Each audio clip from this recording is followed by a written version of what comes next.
But yeah, so this is maybe, once again, a little bit outside of my usual wheelhouse as far as the games that I stream.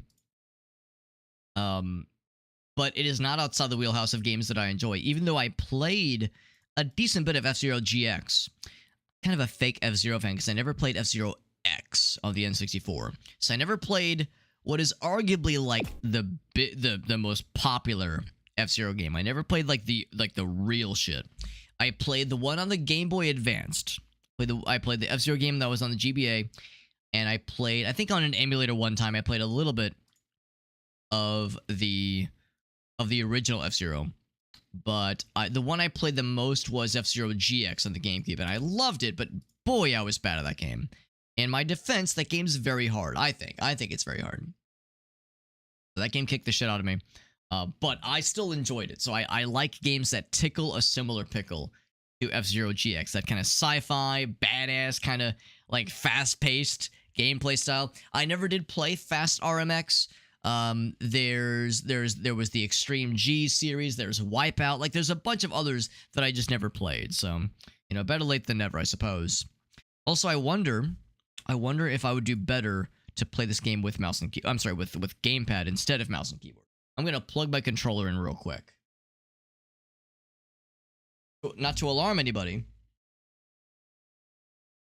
Not to alarm anybody, but you might hear a noise. Coming in hot here. Might hear a noise.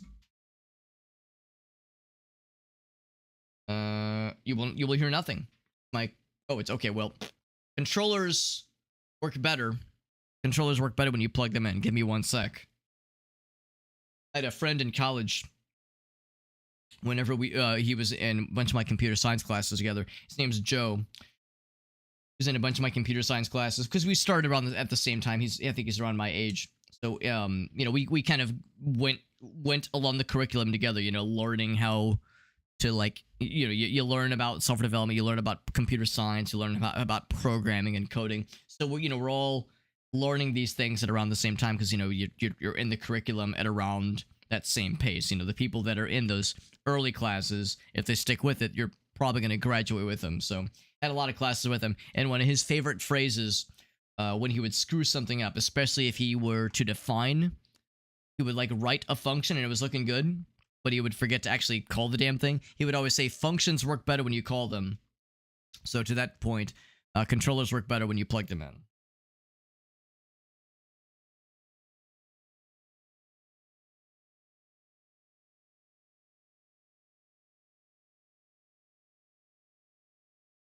There we go. Functions work better when you call them. That's the thing too. I've been I've got by that on more than one occasion where I'm feeling great and then I'm like, man, why is my thing not working? I'm like, oh right, actually have to. It's not just enough to define a function. You have to actually like use the damn thing. All right, so gamepad works, looking good, looking good. F-Zero more like F-Zero GX, more like F-Zero GF. Now, Ryan, of course, we played a lot of F-Zero back in the day. And man, at Ryan, we were drowning in pussy back in the day, weren't we? Around the time we were playing F-Zero GX and being bad at it, we were drowning in pussy, right? Right? Please, anybody? Please, oh god, my ego is so sensitive. Please, someone give me reassurance. Too damn real, man. Too damn real. Yeah. You better be proud of it. It cuts deep, man. It cuts deep.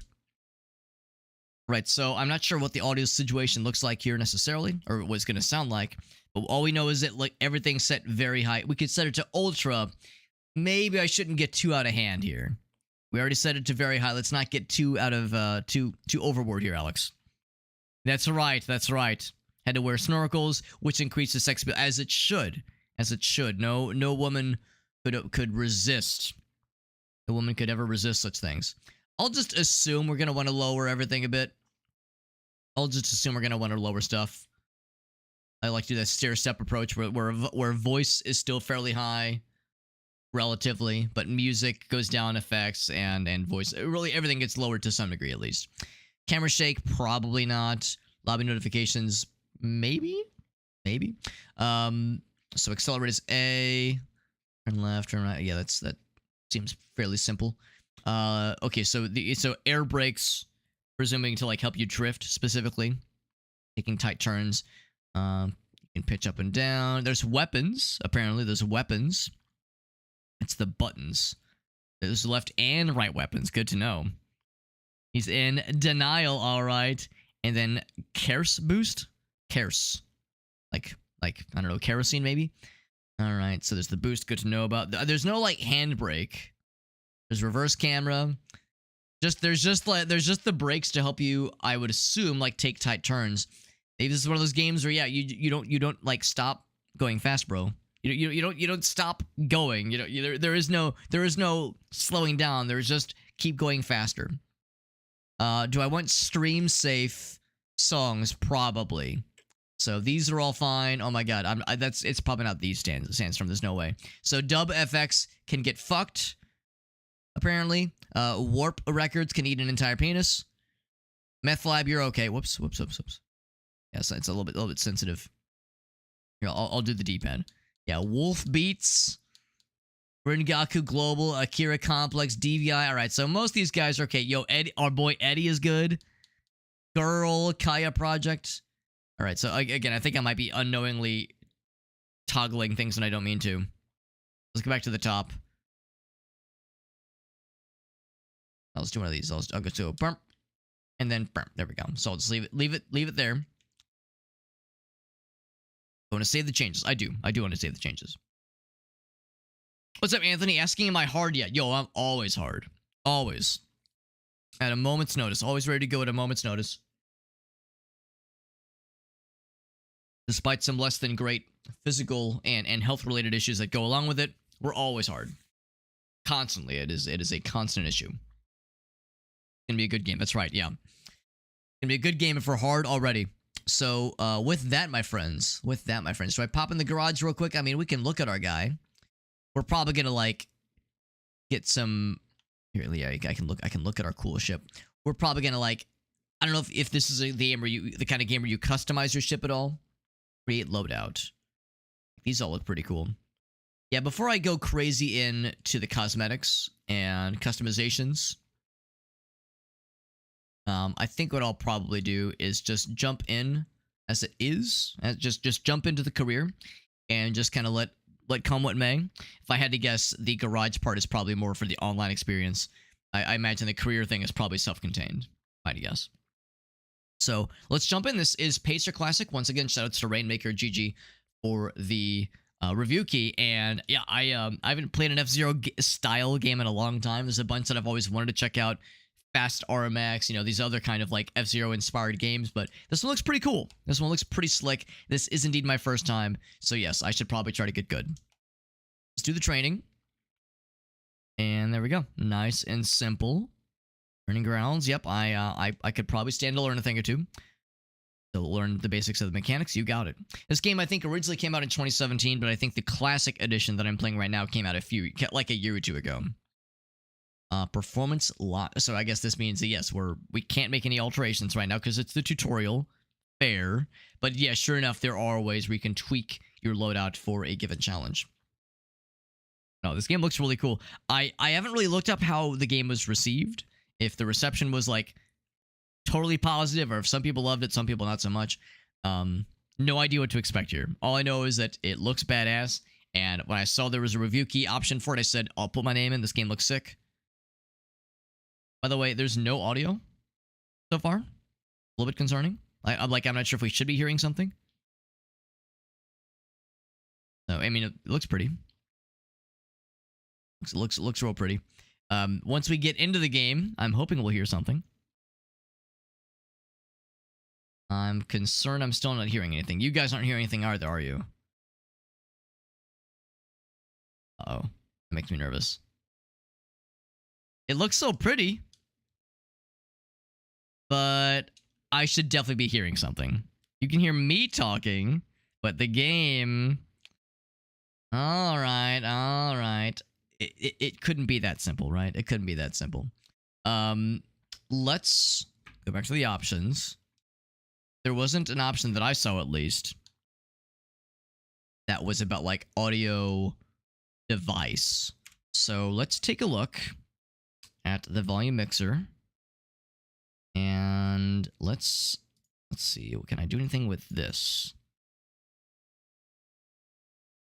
I scroll up. I'm able to see. So yeah, so if I do this, that comes through. Good, good, good. I don't know if I've had this problem before, where a game just doesn't make music, doesn't make noise. Let me close the game.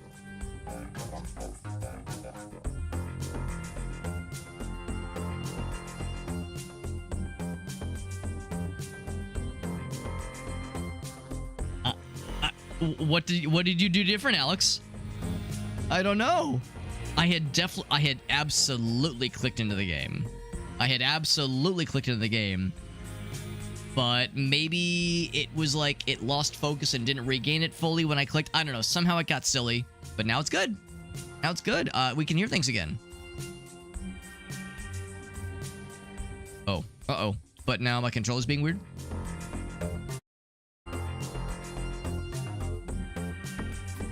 Okay, there we go.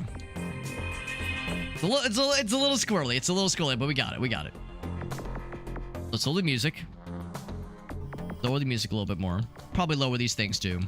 Voice is probably okay. We gotta sweet talk. You gotta romance the game. That's right. All right, let's try that again. So, all right, that was the quick test. That clearly I failed.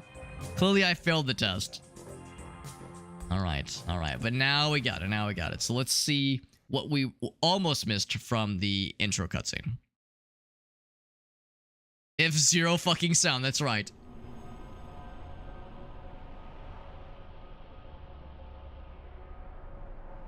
Yeah, I'm glad we got there. I'm glad we got there together. Thank you for your patience.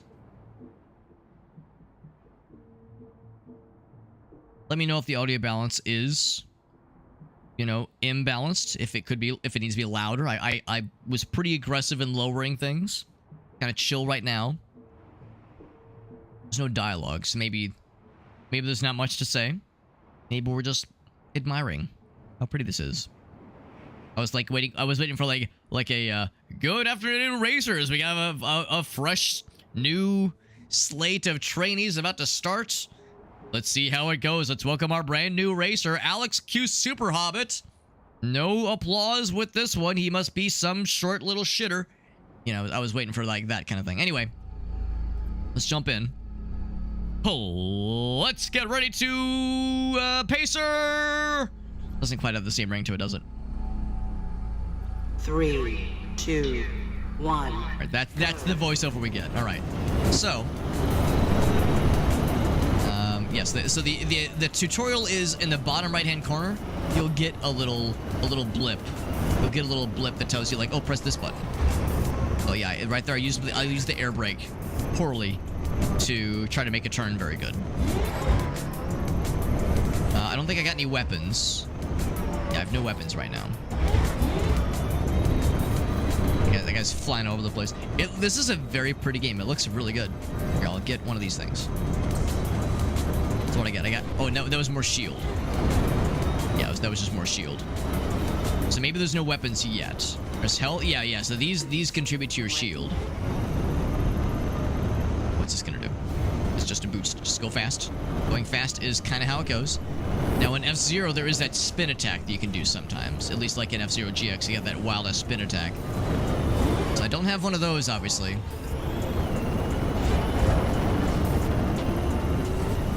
So right now, you're limited to only the weapons you can scrounge up in the battlefield. Or in the racetrack.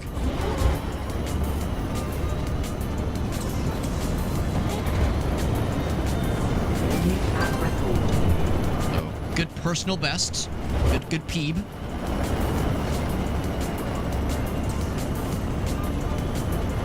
We're all being too nice right now. We're all being too nice, and we're only, you know, just racing around each other. Nobody's getting blown up right now. I mentioned that a week or two ago we played Wreckfest 2, and I really enjoyed that game. And in that game, there were all kinds of destructive opportunities to blow shit up and blast the shit out of other racers. So, you know, I feel like that's the expectation now is wanton violence for no reason. When I'm denied the opportunity for violence, it feels just kind of empty. I feel a little bit empty inside, you know?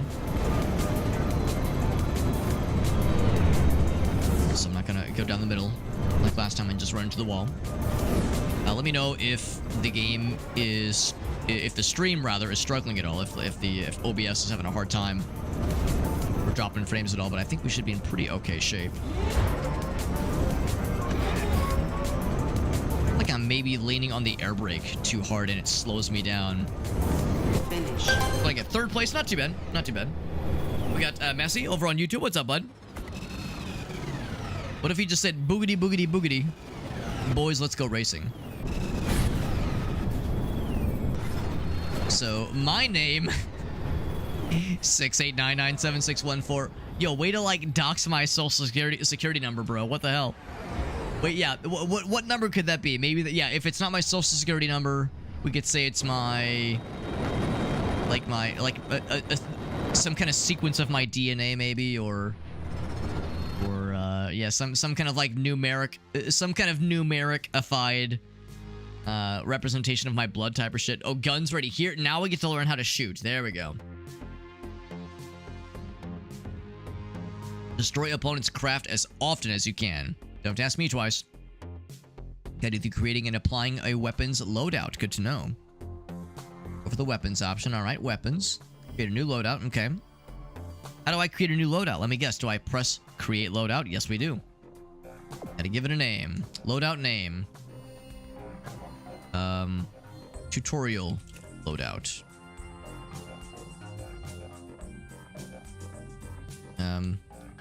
Yes. Enter. Enter. Yes. How do I... oh. Create loadout, yes. How do I say... Alright, good. How do I say yes? Let's make it happen. Loadout name. Do I go over... I don't actually have a mouse right now. The mouse is like invisible. The game gets very weird when you bounce back and forth between mouse and keyboard. Or mouse and gamepad, rather. What can I do about this? Start. Back to keyboard. Still don't have a cursor on screen. It's escape, right click, space, what will it take to make you happy, game?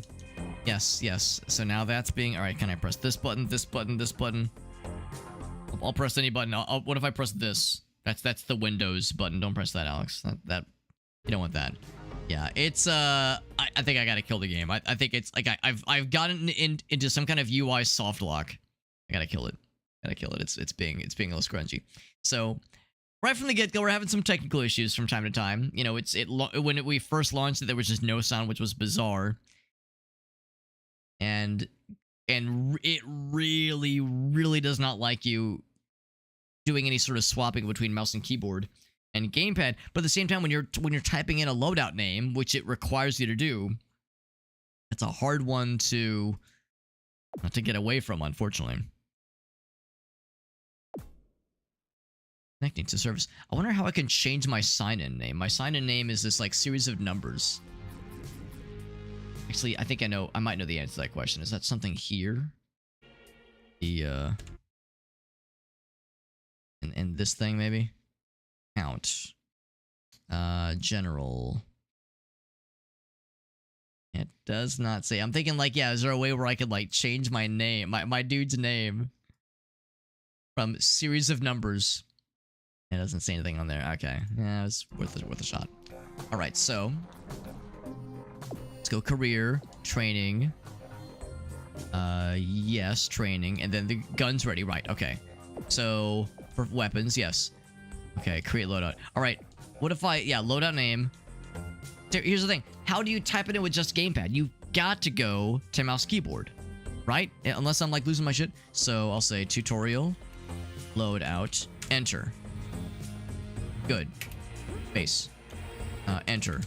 Escape. We good? Enter. Still... Oh, okay, tab. Oh, maybe tab is like how you get out of this hell. Okay. Oh, we have a cursor now, though. Okay, I have a cursor this time. So if I say yes, loadout name. Yes. Yes. Good. Yep. Make it happen. Save it. Yes. Loadout name. Create the loadout. Yes. This might be one of those where the tutorial just does not work. This might be as far as we get in the tutorials. It's a puzzle game. That's right. It's a puzzle game. Yeah. The tutorials just might not function after that first one. I mean, the races worked fine. The racing is great. It'd be nice to like go through the tutorial the way you're expected to. But oh man, escape also not working, back not working. If I go back to mouse to gamepad, that is. What do you want from me? What do you expect from me, game? What is it that is so unsatisfactory? There's something that is it like nothing is satisfying it, and there's no way to go back. That's the evil with all this, is there's no back button. So you can only satisfy it, and it will not tell you how to satisfy. Maybe is it too long? Test. Enter. All right, fine. Maybe that's my beat. Maybe, you know what? Maybe it was the space. Maybe special characters are a big no-no. White space characters are a big no-no. Then fucking tell me, bro. Then fucking tell me. Come on. This is like amateur hour levels of UI shit, all right? I'm a software guy. I know how this works, how it should work, rather. We got there. We fucking got there, man. Goddamn.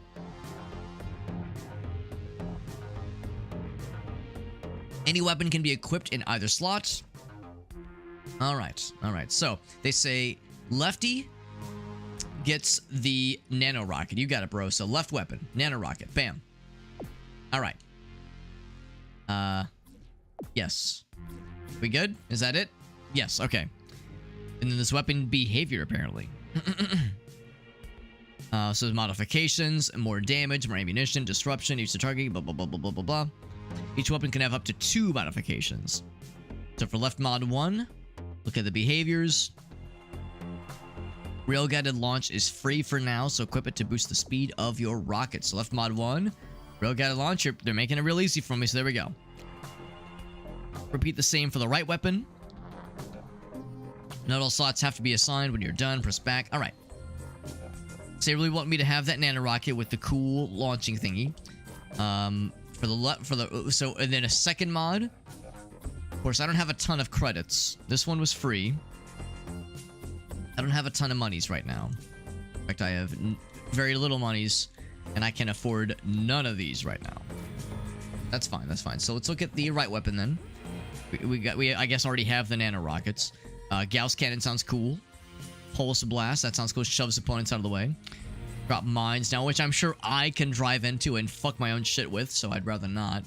Disorienting flash, cloak. There's quite a bit of them here. Wow, tanks, swarm, shockwave. Track wide, forward moving.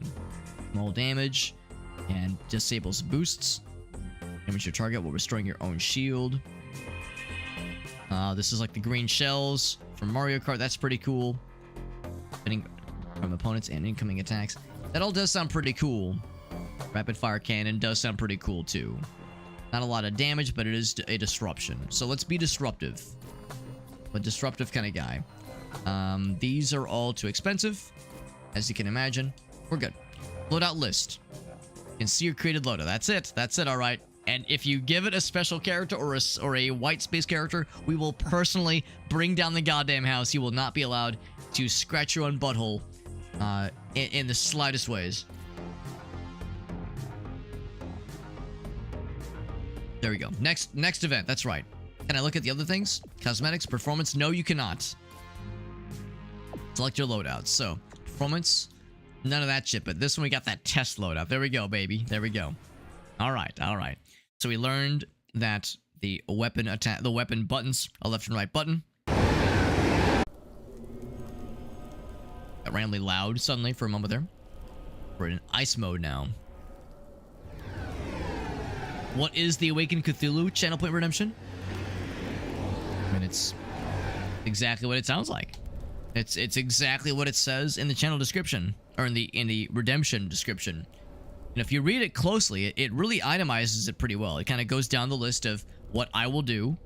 And yeah, sure enough, I will venture into the forbidden city of R'lyeh, and I will I'll consult the ancient texts and utter the black incantation to usher the entire universe into a world of unknown darkness, and Cthulhu Fhtagn and tentacles sprout out of my eyes and my ears, and black ooze seeps out of every open orifice. It's pretty much what it sounds like. Why it costs 1 billion channel points?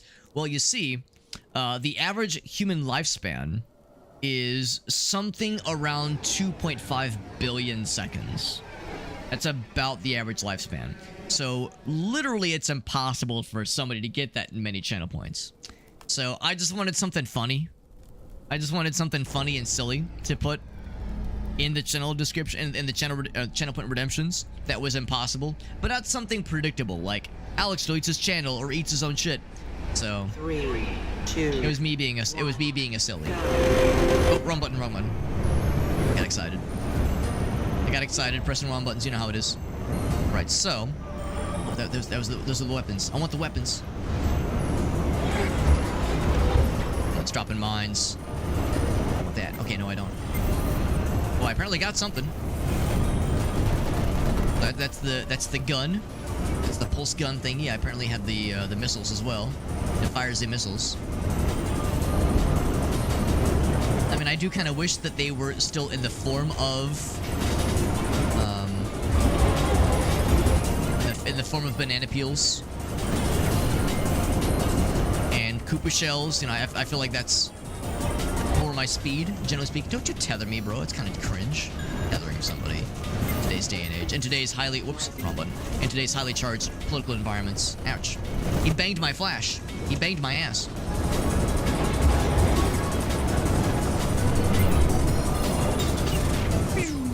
I missed. Didn't miss that one.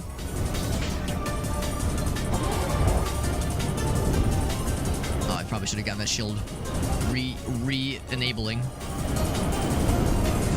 I'm always a little bit disappointed. I'm always hoping that those little boost pads will also do it like a jump, like a cool jump. It says I'm in first place. That can't be real.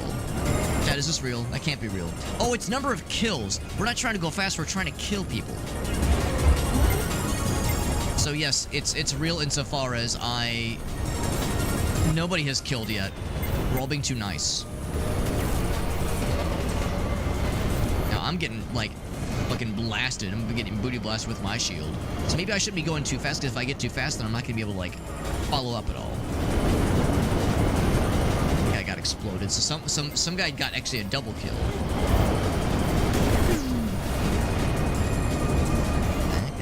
A little bit of a rejuvenation. I think I did get a single kill just now. A little bit more of the juice. It's weird because when you get ammo, it seems like you get ammo for both weapons. That was a kill as well. You get ammo for both weapons, so you have to kind of like choose which one you want to go for. And this one does more damage no matter how you cut it. The left one, that is. The pulse rifle thing is cool, but it's not nearly as flashy.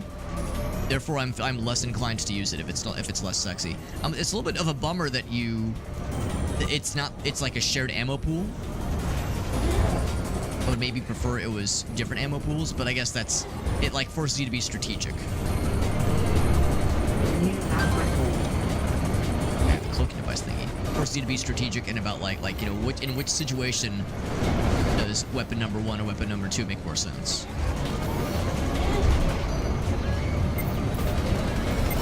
I missed. Oh, that guy slurped me really good. He was giving me the big suck. I bet that, what is it? I bet that tether ability is pretty sweet. Oh, that's a mine. I think I'm like I think I'm like guaranteed dead. Oh, there's a little bit of juice. So it locks on. I guess the idea is you can blow them up with like quick weapons, probably. My health is at 1 HP. Health critical. Health critical. You don't say. Health 1. You're telling me that 1 HP is bad? You're telling me it's bad to be to be on death's door? And of course, there's nobody around me. Yeah, I think I was going too fast. Oh, but we're back. Okay, so we're not dead. Oh, it is still too loud? Okay, let's lower it down a bit. Is it the sound effects or the music? Probably the sound effects, I'd guess.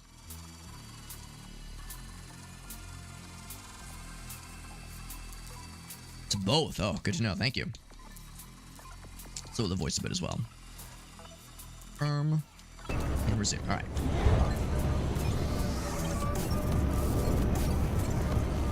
So now I gotta find another willing or unwilling subject. I see in the volume picture it's still a bit much. Raise it up that way. Games being too loud. Games being too loud in 2025. What a concept. Now, granted, this game came out in 2017 originally. It was not enough to kill. But it was enough to make him feel something. Feel a certain kind of way. Oh, that was... I way missed that one. So maybe what I should be doing is... like, picking a target and just continuing to bully them. It's not as fun though. I want to like go fast and kill. Can I kill and go fast? Is it acceptable to want to cause violence and also be good at all the things? You know, kill the bad guys and go fast and make it look really cool. So I was in, I guess, ultimately second place. Ultimately second place by number of kills. Now, one guy got 4 kills, and he didn't die once. What a stud. Because yeah, ultimately, with the races, presumably you're gonna be incentivized to go fast and to get lots of kills and shit like that. Last position is limited. Try to keep up. You got it. Great performance loadouts. Okay. So we know how this is gonna go. Performance. Create a new loadout. Yep. Name it. Test 2, because if I do it anything more elaborate than that, I will be punished horribly. 5 performance modification categories. Engine handling, braking, anti-gravity, and defense. Select engine and go for the tuning acceleration mod. They're making my choices for me. That's nice and simple for now. Let's see your created loadout. Okay, was that it? That was really it? Alright, that was it. Training complete. Alright, very good. And so you go for this one. That's kind of cool. Long range, defensive, disruptive, track control. And then the test one. Does it say what these things do? Like, can I get like a preview that says what long range is? It's not. We'll do disruptive. No, we'll try each one little by little. I'll try long range first. This one is survive for 270 seconds. 10 pilots. Average lap time 40. Probably not minutes, probably seconds. 40 minutes, can you imagine?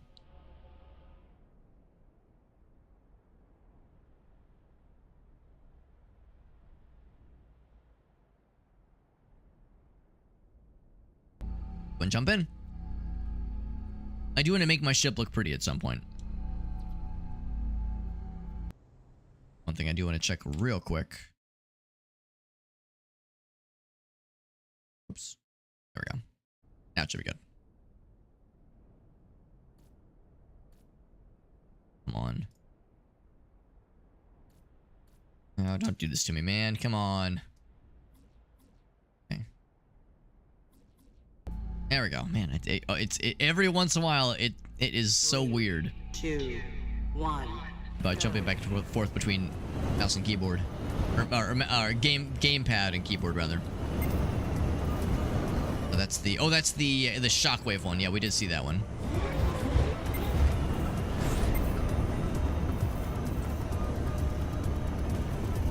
that other one was that missile, the same kind of missile weapon we had earlier.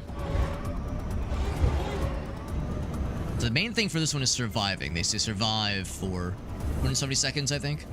I mean, being higher up in the ranking would be a good idea too. A little bit of a frame dip there, I think. A little bit of frame dippage.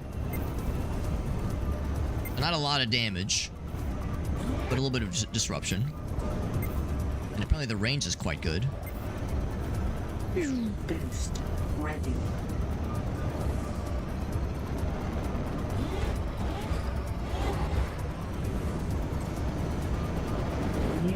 So we're in 5th place right now. Not too... Oh, okay, make that 6th. But still, we're doing okay. Hey, easy. Bonk. This game is very pretty. I'll admit, the weapons feel not particularly punchy. The weapons don't feel like particularly like exciting necessarily. So while I'm glad that the weapons are there to kind of like mix up the you know, just turn it into like a vehicular combat kind of thing. They don't do a whole lot. They don't like add a whole lot to the overall feel of the game necessarily. At least they haven't so far. Maybe they will later on.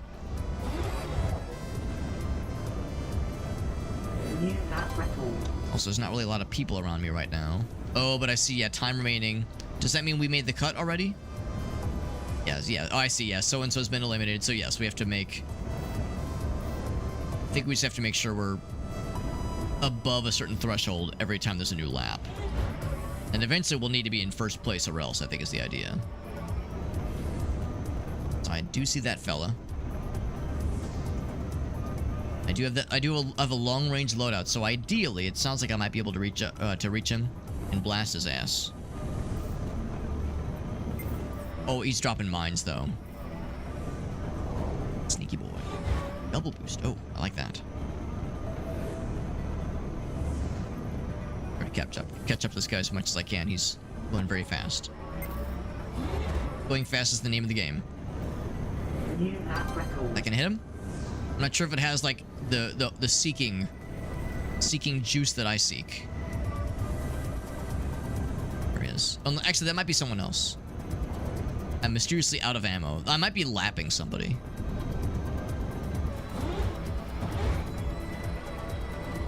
Actually, it's unclear to me. Oh, okay. Oh boy, that was unfortunate. Got completely stuck on the level. It came to a complete stop.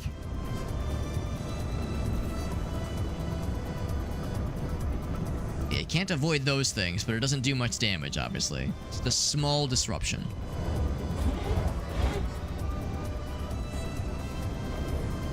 But people continue to get eliminated. There's 4 people left, myself included.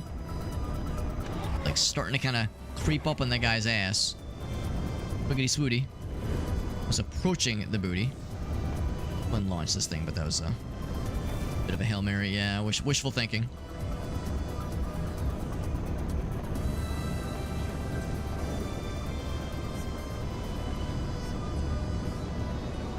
Get his ass. Yes, I'm in last place right now. Can I take this guy to the cleaners? This is where I ate shit last time. Oh my god, I'm just gonna miss all those opportunities. Just feeding him the mines that he's gonna use to slow my ass down. Oh my god. You're right. Give me something. Give me something here. I should have used the other one. The other weapon. Oh, but I did take the lead for the briefest of moments. Oh, but there's another one. Ooh, close. Ah, it's a little bit too slow. A little bit too slow. At least we kept it interesting at the very end, though. GG. Second place. Second place, not bad. So yeah, I guess you don't have to, like, win to pass one of these tutorials. You just have to play through it and demonstrate that you're somewhat capable, I guess.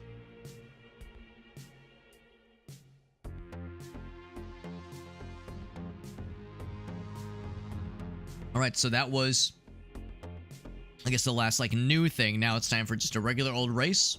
This time we're on our own. We can change our loadout accordingly. So, the default is nothing, which means... So I'll confess, I'm not sure what anti-gravity has to do with anything. If that, like, because there's no we haven't really seen any jumps yet. So this one means your braking is really good, and your top speed is amazing, and your acceleration is as good as it gets. Handling stays the same, and defense is the same. So high speed sounds great. Agility. Yeah, maybe anti-gravity is like you're higher or lower to the ground, which like affects your handling, but then handling is a separate stat. So it's kind of unclear. Between that and having nothing selected, they're pretty similar. Defensive. Oh, maybe anti-gravity is like your ability to take a hit and not get jostled. Drifter seems awful. Drifter just seems bad. And then there's the test ones. So we'll do the high speed one. We'll try the disruptive series of weapons. Gonna mix it up a little bit.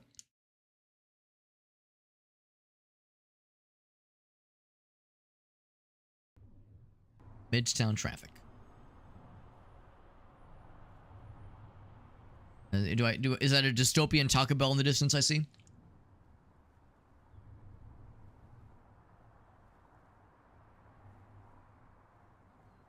Unfortunately not. Unfortunately not as much as I wish that it was.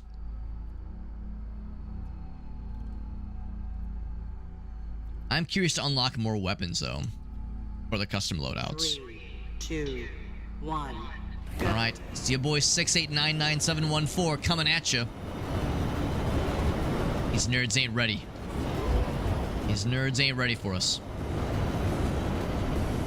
Keep bumping into that guy. Swoosh through here. Don't mind me, don't mind me. Woo, woo. My handling should be as good as it was earlier. Or as bad as it was earlier. I took a pretty big hit on the shield there, but that's okay. We get the shield regenerations. That guy slaps a mine. He feels really bad about it. I think I've yet to pick up a single weapon upgrade. Weapon pickup. There's one. There's one. We'll see what I have in a moment here. Oof. I think I placed a mine, maybe? Maybe that was a mine. Ready. Not a mime, but a mine. It's because I pressed a button and nothing happened. We probably launched something behind us. New map record. New record! I wonder if there's anybody that plays this game online. Because it's a fairly obscure one, I think, in the grand scheme of things. So, I mean, I'll confess, I had never heard about it until the review key opportunity jumped up. And it fell into my lap. I'm doing a great job of picking up the shield pickups. I think I did get exploded. There we go. That's the gun. It's probably mines and guns, basically. Ouch. Speaking of mines. Oh, it might be the tether. Well, no, that would make sense because we were in range earlier. New map record. So I'm in the first place right now, which is pretty cool.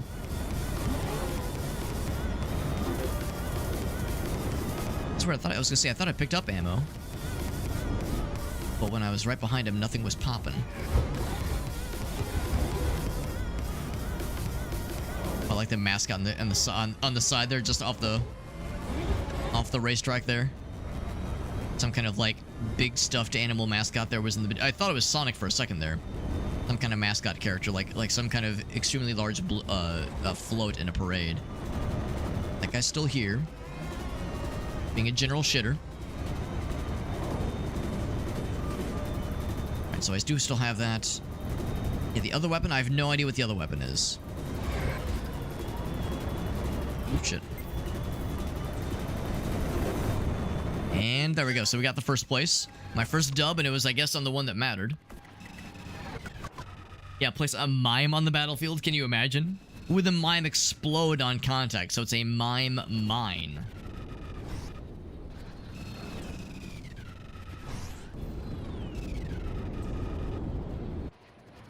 I think it's only fair.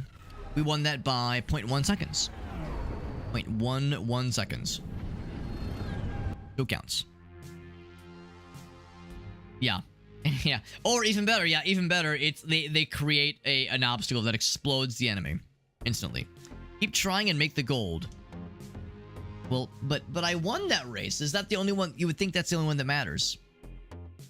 The implication is probably you have to like get all these things to win the career. I think we're all set though. I think we're all set. Let's go into the F3000. What do you think the F stands for?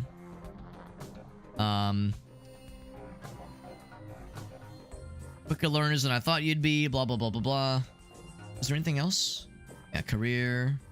Now apparently we are earning credits as we're doing stuff. Actually, I'm kind of curious. Cosmetics. Can I make my guy look pretty? Create loadout. Loadout name. Make me pretty. Actually, since we know that special characters and white space characters are illegal, paint me like one of your. Okay, yeah, too much. Make me pretty. There we go. Saved. So we got the Vixen. Can I? There we go. Yeah. Saber, Python, the Dragon, and the Voxel. I like them all, but I'm kind of vibing with this one. Go with the Saber. Result in losing unsafe changes. That's fine. And then they got the light blue. It's kind of cool. The green is nice. Green's pretty cool. Yellow's pretty powerful. Pink, purple. There's like there's the fancy ones, which are very expensive. Very expensive. They look pretty sick though. They look pretty sick. Apparently I already have these. Meth Lab is the name of this one. I'm not sure why I own these already, but I'm not complaining. Dub FX. Oh, these were the... Yeah, this was the music. Is that Sonic? I thought that was Sonic for a second. I got excited. So we get to, like, deck ourselves out based on our favorite featured musical artist. Actually, that's really cool. I like that one a lot. One's just called Land Cruiser. Maybe it's is it a Star Wars reference of some kind? Vigilante. I'm between this one and Fighter, but that one's pretty cool too, honestly. Like that one's pretty cool, but that one's kind of basic. Let's go with this one just because it's kind of weird. All right, and then the orange exhaust. The green's kind of cool. Pink is very powerful. Purple. We'll do yellow. Rail. I mean, they all seem pretty cool, but we'll stick with the basic. And there's like extra fancy stuff. Yeah, you can light your guy up, which is kind of cool. Oh, that's sick. I think I'll just say none for now. What about the sides? Some guns or some blades. The blades are kind of cool. I like the blades. They're just cosmetic, obviously. And actually have a functionality that I can tell at least. So you can really make your guy. The Land Cruiser. It is absolutely a Star Wars reference. It absolutely is. Oh, it's a duck. It's like a demon duck called Quackers. Is it just like a? Is it like a textureless duck, or is the texture just very, very dark?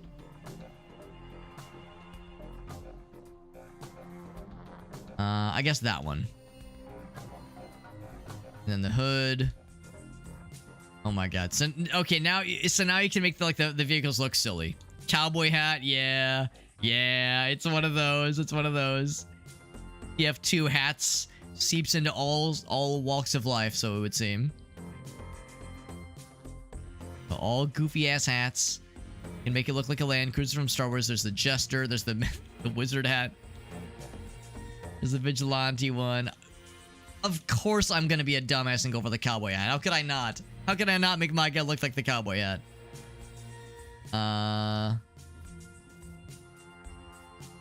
Oh wait, hold on. Wait, loadout. Did not save the loadout? I went through all that. Maybe it did.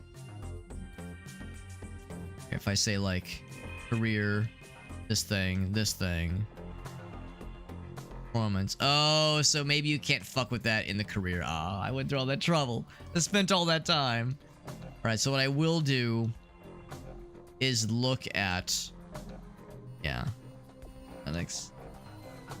Oh, there we go. Yeah, they make me. Okay, so the make me pretty is there. Okay, so that's what matters. That's what matters. So, for the performance,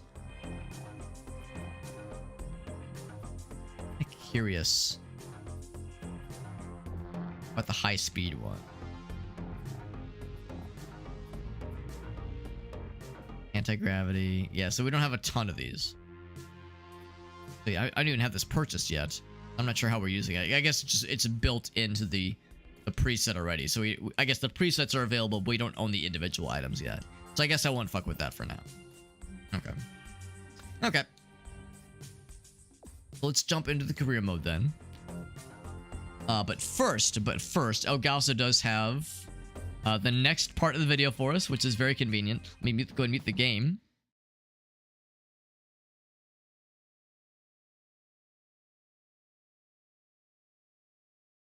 All right, let me go and mute the game.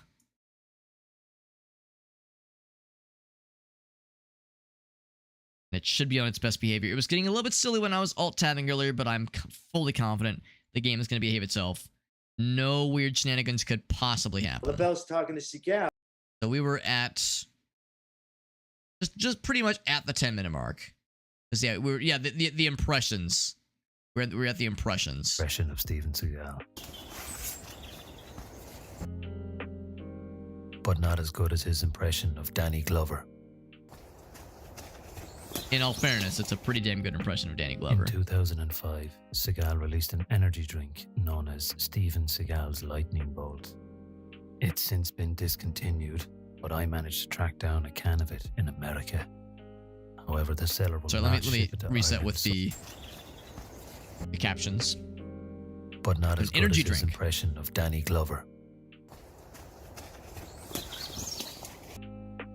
In 2005, Seagal released an energy drink known as Steven Seagal's Lightning Bolt.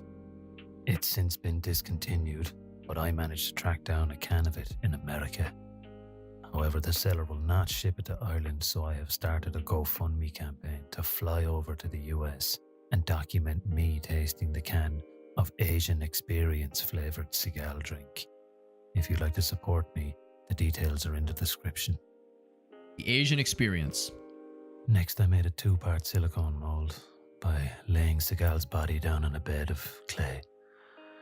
I created the parting line with various sculpting tools. I smoothed it out with a brush that's a rubber tool there so as to not scratch the model. I didn't bother sculpting his hands because they're too fiddly. Then I got those little plastic pellets you use for shooting cheeky children. They act as registration points, and that syringe there is incorporated into the parting line to make filling the mold easier. And I This is a filled it up fascinating with process. Bacil Gel All memes 25. aside, it is interesting. It's a good rubber. Popped out all the little BBs. Pop out the babies. Put the wall back on and filled up the other side. Be sure to use a release agent, because silicone will stick to silicone like shit to a sleeveless cardigan. There's a concern of air bubbles Sleeveless at cardigan. the end of his hands, so I bent the scalpel blade and cut a little channel out of one side of the mold to allow the air to up through and out. And I Schlorp. filled it up with urethane and stuck on some 3D printed hands. I then tarted up his wrists and subjected LaBelle to the same process. Stuck on a digital fist. And then I painted them. They look good. Look really good. In 2003, Seagal wrote an open letter to the leadership of Thailand, urging them to enact a law to prevent the torture of baby elephants. He has also been accused of sexual assault by no less than 10 women. Shades of grey. I used shades of brown to paint his hair and No less some than 10 broken women. capillaries on his face as he is under some duress, given the fact that he's been thrown through the air by a judo master. I was curious to know if Seagal's wardrobe, a sleeveless cardigan and military beret, was typical of a New York detective in 1990. Absolutely. So I asked Mike Dowd, former NYPD officer and subject of the Netflix crime documentary The 7-9, and he said, No berets, no cut-off sleeves. There's no way the detective wore any attire like you've described. Jane's Not jacket, surprised. however, is based on this photograph of him with Matt Damon. Matt is wearing prosthetic makeup to look like Chuck Norris, as he was set to play him in a 2007 TV biopic based on Chuck Norris's memoir Much Ado About Punching. Unfortunately, the project was canned, either because of a cholera outbreak or the writer's strike. I forget which one. I very enjoyed painting Jean LaBelle's hair. So Here I prominently licked orange. it with a couple of highlights. I also used an incredibly matte varnish to knock back all the gloss from Steven Seagal's black clothing, as he is the maddest chap in the world. I stuck He's not the lights wrong. together with some metal pins. And then I stuck on Jean LaBelle's big right haymaker. To create Stephen Lambert, I wanted to 3D scan a real stuntman. So I paid this guy to come into the studio, and we got down to some scanning, but not before I dressed him in some era-appropriate attire. There we go. Leave this cardigan. Well, really just a vest and the beret. There we go. Asked that I hide his identity, as he didn't want to attract negative attention from Steven Seagal, who he described as a living legend. I told him he should stop being such a massive fanny. He said there was only one massive fanny in the room, and he was looking at it. I told him if I knew he was going to be such a massive fanny, I would have used the massive fanny scanner. He said he was surprised I had a massive fanny scanner, because Me I too. wouldn't even know what a massive fanny looked like. And I said I've seen more massive fannies than he's seen hot dinners. And he said I'd be the last person he'd talk to if he needed advice on massive fannies. And I said that's rich coming from a man whose wife ran off to Bulgaria with all his money. And it was at this point that he grabbed me by the throat. I was sure wouldn't allow me to use the footage, Hold on. but it turns out this guy will do anything for cash, presumably because his wife ran off to Bulgaria with all his money. I stayed That'll happen to a motherfucker. I appreciate the attention to detail and continuing to pixelate his face in 3D printed form. Very good. Very good. So that is part 3, I believe, of this saga. From 10 to 15. 2 parts of the saga remain. I'm enjoying kind of piecemealing our way through this. There we go. There we go. Thank you again to Elgaso for an additional redemption. Between Elgaso and Pelican, they've been shouldering the burden of watching this video.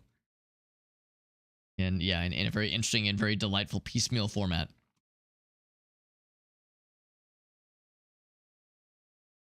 This.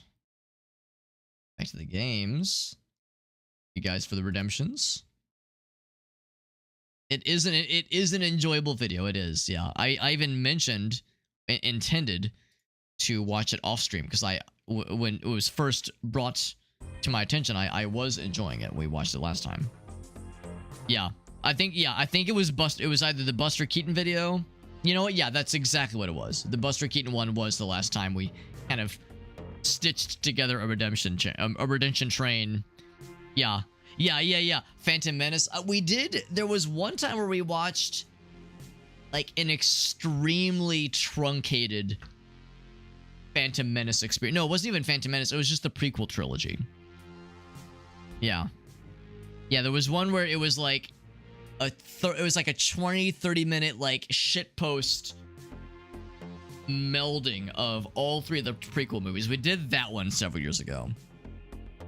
But yeah, the Buster Keaton thing, that would have been at least 2 years ago. It was like, I think that was around the time I first moved into this house.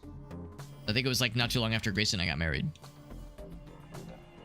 The deep cuts, man. The deep cuts, I love it. But thank you again to El Gaso and to Pelican helping out with the redemption for that one. That was very fun. On to the Grand Prix. Group of races. Try to get good. Don't suck dick unless you're, really confident that you're going to do a good job. And let's do... So last time I tried high speed, and I mean, we almost won. No, I think we did win. Yeah, we did win that one. So, so agility. So yeah, between none and agility, we get slightly worse braking and slightly better handling and acceleration, and slightly worse defense. Defensive is basically better braking, anti-gravity, and defense, but worse handling, top speed, and acceleration. Drifter seems pretty rough. All those bars are pretty low. So the high speed one seems like it's risk reward, I guess. I guess we'll try the agility one. Let's try the agility one and see how it feels. Disruptive. I don't actually know what the two weapons are. One of them I think is the standard gun, but I don't know what the other one is. I'm going to see if it's the mines. Actually, no, I'm going to do track control because that sounds cool.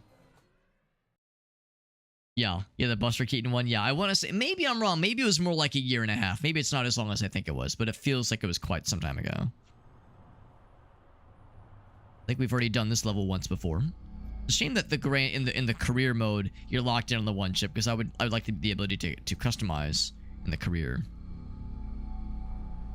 No custom career for us. 2, 1, go. I do appreciate at the beginning of the race when we're all clustered together. We're all clussied together.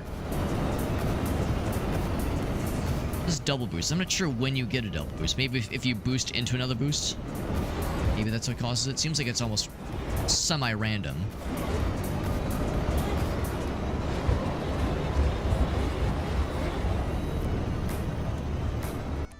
Check one thing to make sure I have this other window set the way that I wanted to. Boop, boop. Okay, we're good. We are good. And I have to click into the window. Just kidding, I have to click out and then click in again. There we go. Somebody tried to bang me. They tried to flash me and tried to bang me. Kind of based, honestly. Oh! Not adjust your television sets.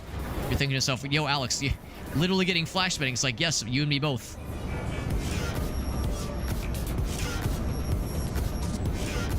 So yes, the right weapon, I guess it's me dropping mines. Oh no, I didn't take the disruptive one. I took the track control weapon loadout. So I actually don't know what that one was. Okay, so that's the shockwave. We've seen that one before, but I've never used it before, I don't think. So there's another mine going off. Just pull ahead. Don't mind if I do. Just gonna squoose by. Just gonna squoose on by. Yeah, there's the Sonic the Hedgehog character in the background there. The shockwave is really, really close quarters. It's basically a melee weapon. And the right weapon, I have no idea what it does. I press it and I'm not sure what happens, if anything. So I wish the loadout would tell you what it is. Or if there's a way to tell, like, mid-level. Like, if I pause, does it say what my stuff is? Probably we're in Georgia, by the way. The Jack Slicer? Is that what it is? The Jack Slicer? Is that a weapon? Oh, maybe that's the name of the song we're listening to. Maybe the artist is Rocket. Or Jack Slicer is... I don't know. It's hard to say. Final lap. We are in first place, although I'm getting slapped around by something. I think somebody has the cloak. That is the song. Okay, yeah. That would explain it. I'm looking for anything that tells me what the weapon is. Please, somebody's like slapping the shit out of me. I think someone's behind me and they're trying to tether me. Trying to tether me timbers. They're doing a very bad job.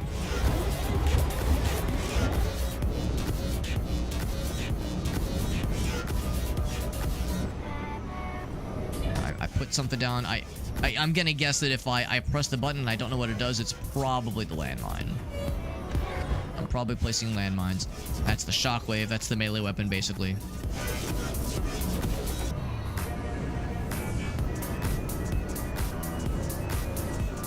because it's called track control. I'm a little bit surprised that the Shockwave is considered a track control weapon. Oh, yeah, if you look closely when you press the right weapon with this particular loadout, you can actually see the landmine being held by your ship for just a very, very brief blip, like a really quick moment there.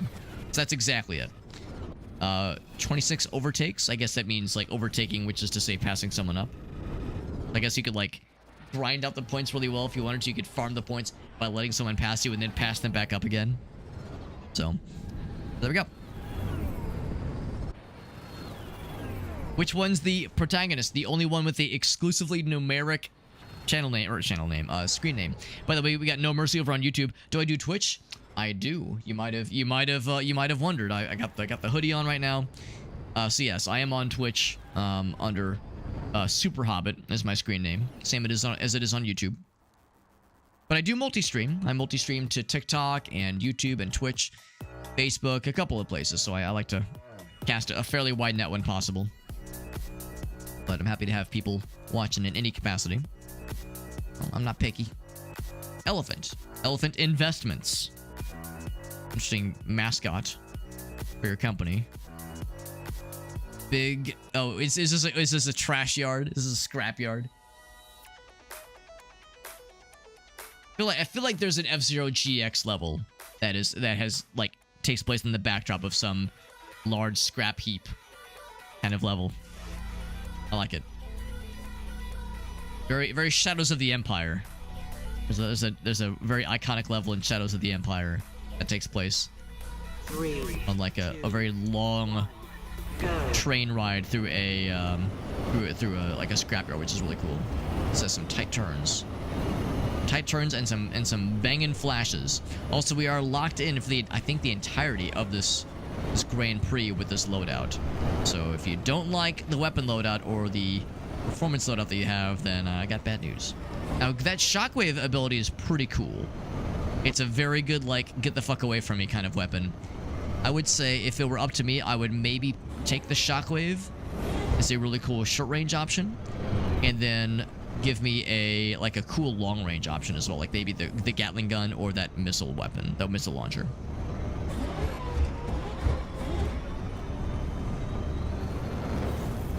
It's very, as the name would imply, it is indeed disruptive. It do be disrupting. Oh, I lost a lot of shield now. Oh my god, I just noticed. I'm getting shit on there. I'm getting shit on, and not in the good way. Ouch. Oh, it's the guy's gun. That's what that is. Oof. I took a risky move there trying to pick up the shield bonus. Yeah, I'm losing quite a bit of health. I think you get health slowly over time. Like, slowly on its own.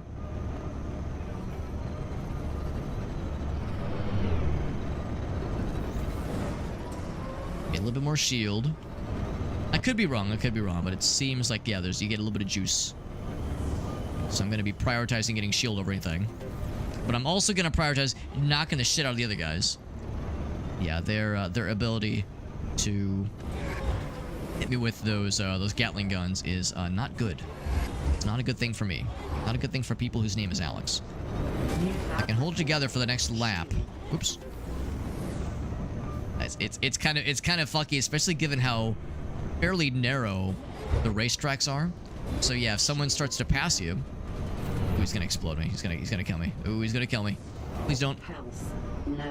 You don't say. You don't goddamn say. Yeah, they're just unloading on my ass. If you die, are you dead or do you respawn, I wonder? What if you respawn? Hopefully I won't need to find out. Hopefully I'm gonna play the game so well, I'm gonna be so fast, no one will ever be any the wiser. Hopefully the people in, fighting for second and third... Oh, I spoke too soon. I was gonna say, hopefully the people fighting for second and third place right now are just knocking the shit out of each other. And I limp past the finish line? We do. We limp past the finish line. There we go. I got chewed up real bad by that Gatling gun guy. Guess he was sad about the fact that I kept overtaking him, and I kept shockwaving his ass into the side. Because, yeah, like I said, if someone tries to pass me, we got that shockwave ability, then the tracks are so narrow, it's hard for that to not be in range. Basically, always. It's pretty ridiculous. The 3 laps, 10 pilots as per the usual. We've done the Midtown traffic. That was one of the earlier tracks. Thinking of the song by Jimi Hendrix, Crosstown Traffic. So hard to get through to you. 3, 2, 1. Have I established a nemesis yet? I'm not sure. I mean, I think the person that is in second place in the overall scheme of things has been in second place, like, consistently. I don't know if it's predetermined or if they're just really good or what, but yeah, I think there's a common trend. Or as racers that are, like, always doing pretty good and ones that are constantly getting shit on.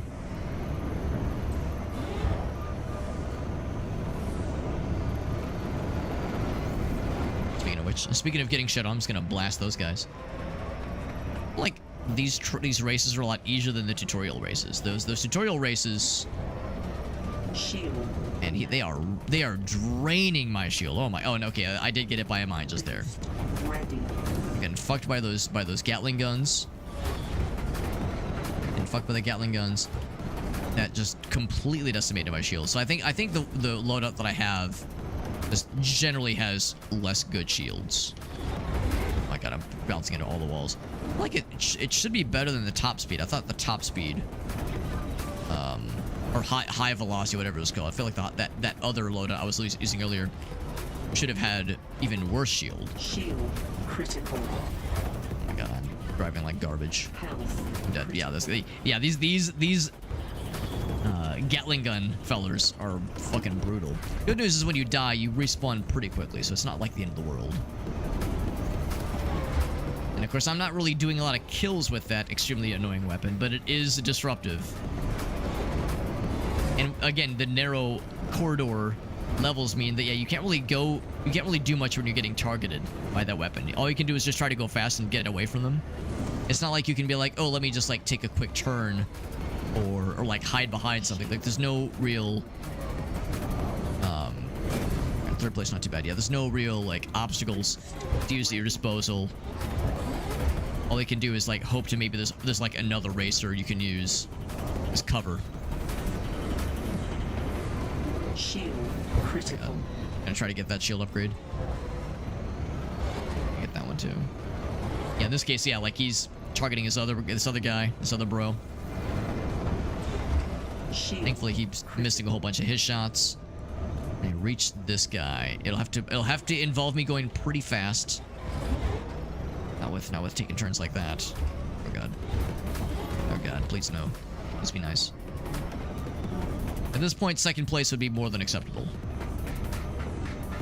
Second place would be acceptable. Unless he slows down very suddenly. Yeah, I don't have any sort of long range. I have mines, which fires behind. Oh, maybe? Maybe? Oh, a little bit too slow. A little bit too slow. That's fine. Yeah, because it's essentially a melee weapon. That shockwave is very cool. It knocks the fuck out of them, but yeah, the range is quite limited. So, yes. So, Connigan is the one who keeps consistently getting second place. And they probably got first just there. So, I think I have to, like, at least get second in this one. Oh, never mind. It's 3 races. It's 3 races. So, I had to get third or better, I guess, that one. So, you got the gold. Hell yeah. So, I can do campaign, or campaign. So that was the track control. I'm curious about defensive. Let's go all defensive, I suppose. What? Oh, maybe it's per... Hold on. It's so weird that it's... Hold on, let me go back. Is it per loadout? That's a little weird. Oh, set... Okay, here we go. Set 1. I think. Part of your recent triumphs, like to offer you a contract. Hold on. Recent status. Yeah, so it's... Okay, so I guess... It's weird because it seemed like I had other things to select from earlier. I go back to agility. And... track control is what it was? Okay, yeah. So I'm not sure what menu I stumbled into here. This just as we go through the same three races earlier. I'm not going to do that, but I'm curious about this set 1 deal. Set 1.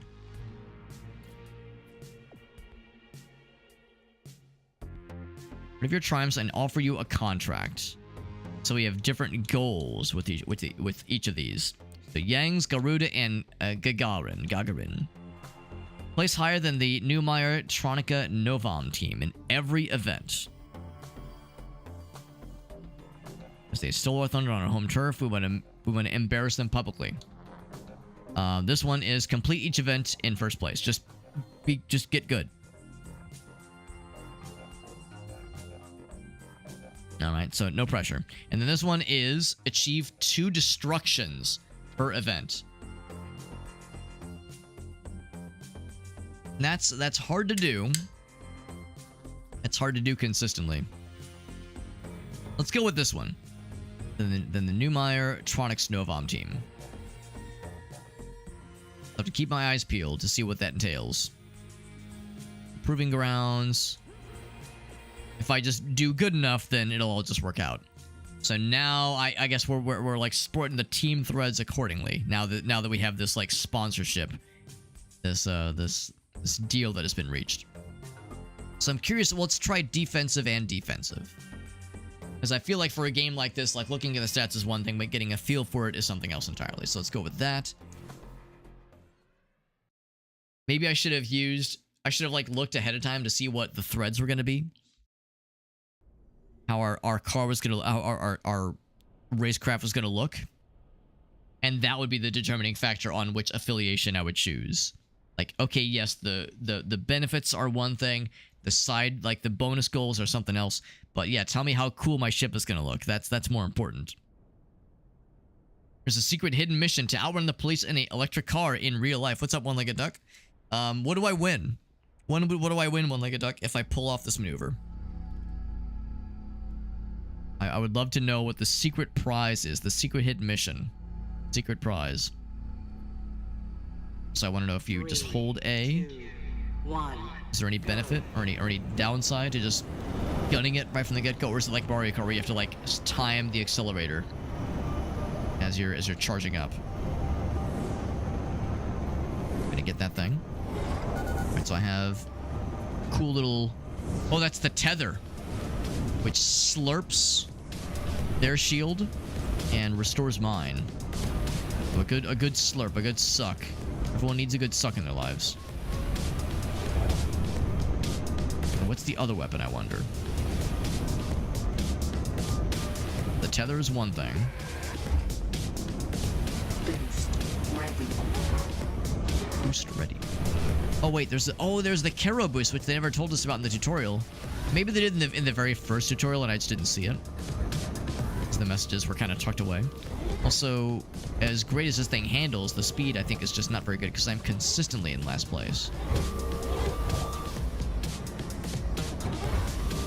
I wonder if maybe I should have picked a better load, a different loadout. I'm far enough behind where I'm not seeing nobody. I vaguely saw the vapor trail of somebody. Yeah, the boost is pretty limited. Yeah, so I think I should choose a different loadout. But it does feel pretty stable. So what do you win? You win a rotisserie chicken. Would that be a winner-winner chicken dinner? Sure sounds like it.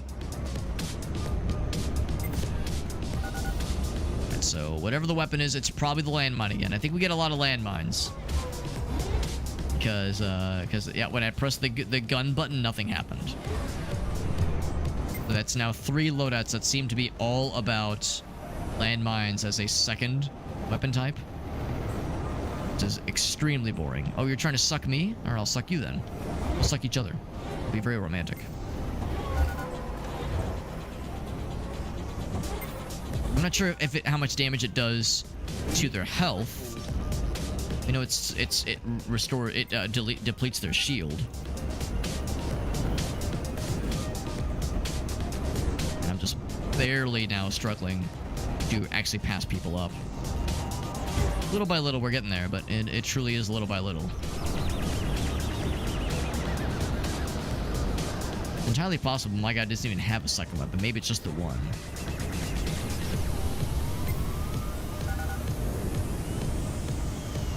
And so when you tether them, it's damaging their shields for sure, but it doesn't really like knock them around. It's fucking them up, but it's not slowing them down. It's not disrupting them. The way that like the gun is disruptive, and obviously the shockwave is like arguably the most disruptive out of all of them. They all have the same weapon. All three of us have that tether weapon, which is very annoying. But yeah, not particularly exciting. Yeah, so we placed horribly. That was not quite so effective, that one. So let's see if we can try that one again. We've failed our mission. Actually, we did outperform the Neumeier people. So we did outperform them at least. So I guess we achieved our secondary goal, which is cool, but not gonna cut it in the grand scheme of things. Yeah, place 8. Team goal is complete, but we gotta get good. So let's bounce out so that I can actually, I guess I just go back in here. Set 1. I guess we can choose again. Yeah, proving grounds. So defensive was cool, but maybe not our speed, unfortunately. So it's only lunch hours. Gotcha. We got Sneeko. What's up, Sneeko? It's good to see you, bud. It was enjoyable getting to raid you the other night. Yeah, kind of like Antigrav. Yeah, kind of like F-Zero. It's a pretty cool little game. I'm liking it so far. We had a couple of technical snafus, but we're having a good time with it now. Pretty cool.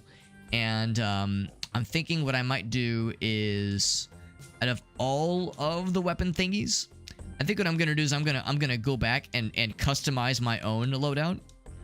Cause yeah, it's got like some F-Zero vibes. You mentioned, yeah, Antigrav, Wipeout, some of these other kind of future-y, sci-fi, high-speed racing arcade kinds of games. And this one's pretty cool, despite having a couple of technical snafus. We're still having a nice time with it. I'm going to can I rename this one? I'll create a loadout. I'm gonna give this one a real name because the other ones were like having a really hard time. Is there a way to like rename them or delete old loadouts? Oh, there we go. Delete. Yeah, just delete that one. Let's create one. I'll call this one like I'll call this one balanced. Balanced because I like the idea of something that is short range and also long range. So the nano rockets are cool. I don't know if I've seen the Gauss cannon because maybe that's the same one. Shoves opponent. So we use the pulse then. We use the pulse. We've seen the mine. Oh, maybe flashbang is what we were using earlier. That like stuns bad guys. Cloaking is cool. Tank protects aircraft from a single weapon hit. Swarm. Small explosive fired at an expanded opponent, which detonated once, which sounds cool. The shockwave is that. Yeah, okay, never mind. Yeah, that one's kind of boring. Well, explosive charges encircle your craft.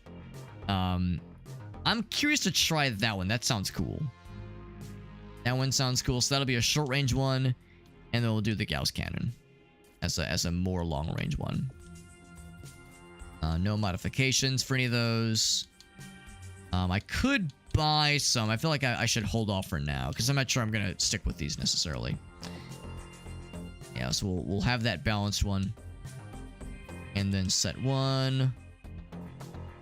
And yeah, we'll try Drifter just because I think that's one I've yet to try. That balanced one. Let's jump in. I've mostly been sticking with the presets, but now we'll switch it up a little bit. The same track as earlier. The Drifter makes me think it'll do better with like taking turns, better performance with handling, that kind of thing. 3, 2, 1, go. All right. So yeah, earlier. Oh wow! Oh my gosh! This one feels like it's blasting ahead. Oh my god! Because earlier the defensive build was cool and stable, but it wasn't very exciting when it came to going fast. Nor did it feel like it was going like it was eating ass. Wow, this thing is this feels very fast, but also very slippery. I feel like I'm sliding all over the place. So it's quick, but I don't feel very confident in its handling. But it is quick. It's very, very fast. It's weird because I didn't think the like from a numbers perspective. Ooh, my god, this handling is rough. It is rough. But we can, you know, I'll try it though. I'm gonna try to. I'm trying to hold it together. The handling is not great, and it feels like kind of unstable. It feels like whenever you bump into a wall, you get jostled very easily. So there's a little energy sphere things which protect me. So this is the equivalent of the 3 green Koopa shells in Mario Kart. Oof. My guy do be struggling. My guy do be struggling a little bit. Can I at least defeat the one dudes? Because there was the kind of bonus objective to outplay those other fellers. If I can at least outperform those guys, then I'll make my employers happy. When they say drifter, maybe the idea is like it's so slippery you have to make extremely frequent use of the air brakes to help you make those like tight turns. Otherwise, you'll be struggling a whole bunch. And that's Lunar Sketch. What's up, buddy? Sorry, that's some friends of ours. And we got to do. We got the final lap coming in hot. Here we go. When we got to do the Sonic meetup, which was great. That's some friends of ours. So for those who know the Game and Browse folks, Lunar Sketch is some nice peeps. There's some mutual friends of ours. Some other cool folks. And yeah, we're playing Pacer. We're playing Pacer Classic, which is a pretty cool sci-fi racing kind of game. You know, think F-Zero, that kind of thing. It's enjoyable, but it's pretty tough. Oh god. Oh god. It's pretty tough, and I'm kind of getting shit on a little bit. I'm kind of getting a little bit shit on. But we're having a fun time, and we're trying out like different builds. We're trying out different race, like racer presets for our ship. And you know, despite getting shit on, I am in, what is that, 3rd place right now? I could be doing a lot worse. Okay, I say before I bounce into every wall ever. Alright, so overall we end up with, what was that, 4th place, 5th place. Yeah, I mean, we performed better than we did with the defensive build, but it was still kind of rough. Still kind of rough. Yeah, I definitely didn't feel confident with that one. We did outperform the other guys, as was our mission. And yeah, Lunar Sketch, you beat me to the punch. I was about to ask if you had any clips you wanted to share. Because, you know, it's one of my favorite things to offer. But I really appreciate you popping in. It's good to see you, as always. Yeah, so I think what I'll do is, let's try the high-speed one again. Yeah, the little energy sphere things were cool. But I think when the chips are down, I think I like that shockwave one just way too much. Like when you have the really cool shockwave weapon, there's really not much else that you need in life. So I think I will go from Electron to, I think it was called Pulse. Shoves opponents out of the way. Yeah, that's a very... It doesn't do much damage, I don't think, but it's very effective at being annoying. And I like that. I like being annoying to enemy combatants. And yes, we're getting some credits. Getting credit where credit is. We're getting some credits as we're going through all this. As we're winning races, that kind of thing. When I say winning, I of course mean I of course recognize that yes, we maybe didn't exactly win that race, but we still managed. We still did something. I really want I would really like to be able to use my really cool custom cosmetic option with a cowboy hat and the blades on the side. I feel like that's awesome.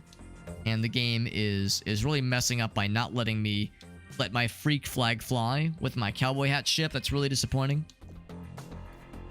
Really disappointing. So let's try this one again. I think we got to get 1st place. And yeah, first over the line wins. I know we can do it. We got 5th place earlier. Let's try the high-speed performance preset and see how that goes. Yeah, is it F-Zero 64? It's like F-Zero GX, but with weapons, and admittedly not as tight controls, and definitely not as inventive racetrack design. The racetracks are cool. The track design is cool. And the aesthetic is cool. The graphics are fine. The control scheme is fine. Like, none of it is bad. It's not as good as F-Zero GX, but that's a pretty high bar, obviously. But yeah, we got Irasi, who points out, I think you're right, Irasi. I think this is closer to Wipeout than it is F-Zero. And honestly, it looks and feels more like Wipeout than it does F-Zero. And I'm saying that as if I'm some Wipeout purist. I've actually never... I've played a little bit of Wipeout, but I never owned any of those games, so I'd be lying if I was like, you know, trying to make it seem like I was an absolute expert. I'm pretty out of the loop when it comes to, you know, these kinds of arcadey racers, just because F-Zero was the one that I played the most. But I never played it a lot, and I definitely wasn't very good at it.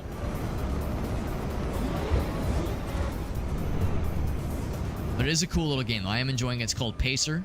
This is the classic edition of the game, because I think there was like some kind of situation where Pacer came out years ago, and then there was some kind of update that I guess, or some kind of alternate version of the game that people didn't like as much. So they re-released the original and called it, with some other upgrades, called it Pacer Classic. That's what we're playing. This race is a lot harder than the first several races were quite a bit easier. This one is... I'm having to get somewhat good. Trying to get good, easier said than done. Trying to get somewhat good. Yeah, I'm still struggling out here in 6th place. This keeps flashing us, man. People are flashing us. I mean, it's flattering. Flattering that people are flashing us so excitedly. And I appreciate the enthusiasm, I really do. My wife's not going to appreciate that, unfortunately. Actually hoping I could switch off to the other weapon. No such dice. So yeah, the other weapon is way more effective at being annoying and knocking people off kilter. That shockwave maneuver, or I guess it's the pulse. Pulse is the one that I like so much. Final lap.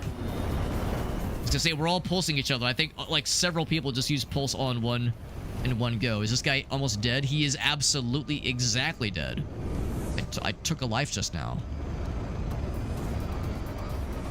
Just killed a man. Put a gun against his head, pulled the trigger, now he's dead. So Netzer is the one who's in first place right now. Can I get his ass? Well, that depends, because I feel like we're all pretty far away from this guy, but maybe. We'll see. A little bit of shield back. Ooh, shit. I'm bouncing off the walls here.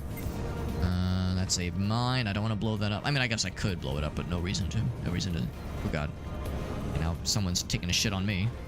Not the good kind, but an unenjoyable taking a shit on. The second place is probably what we're going to end up with. Critical. No, you don't. Look at that. Yeah, we managed to beat him off. We beat him off of us. He tried to get on top of me, and I beat him off. I successfully beat him off with both hands.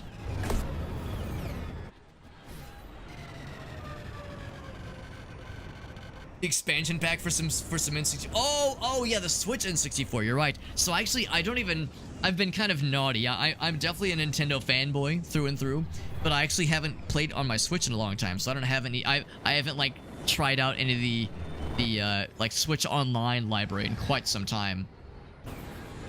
But it would be fun to jump on that at some point. Yeah, play some F-Zero X or this F-Zero GX. Yeah, with I guess the Switch 2 will have the GameCube Online stuff, which would be fun. Yeah, F-Zero X, yeah, on the Switch N64 online mode. Psygnosis Studio? Trying to resurrect Wipeout, okay. I wonder, so is that what this game was from? If it was like a spiritual successor to Wipeout? Because it seems like this game is, I'm guessing it's like kind of past its prime. I don't know how much of an online community this game has.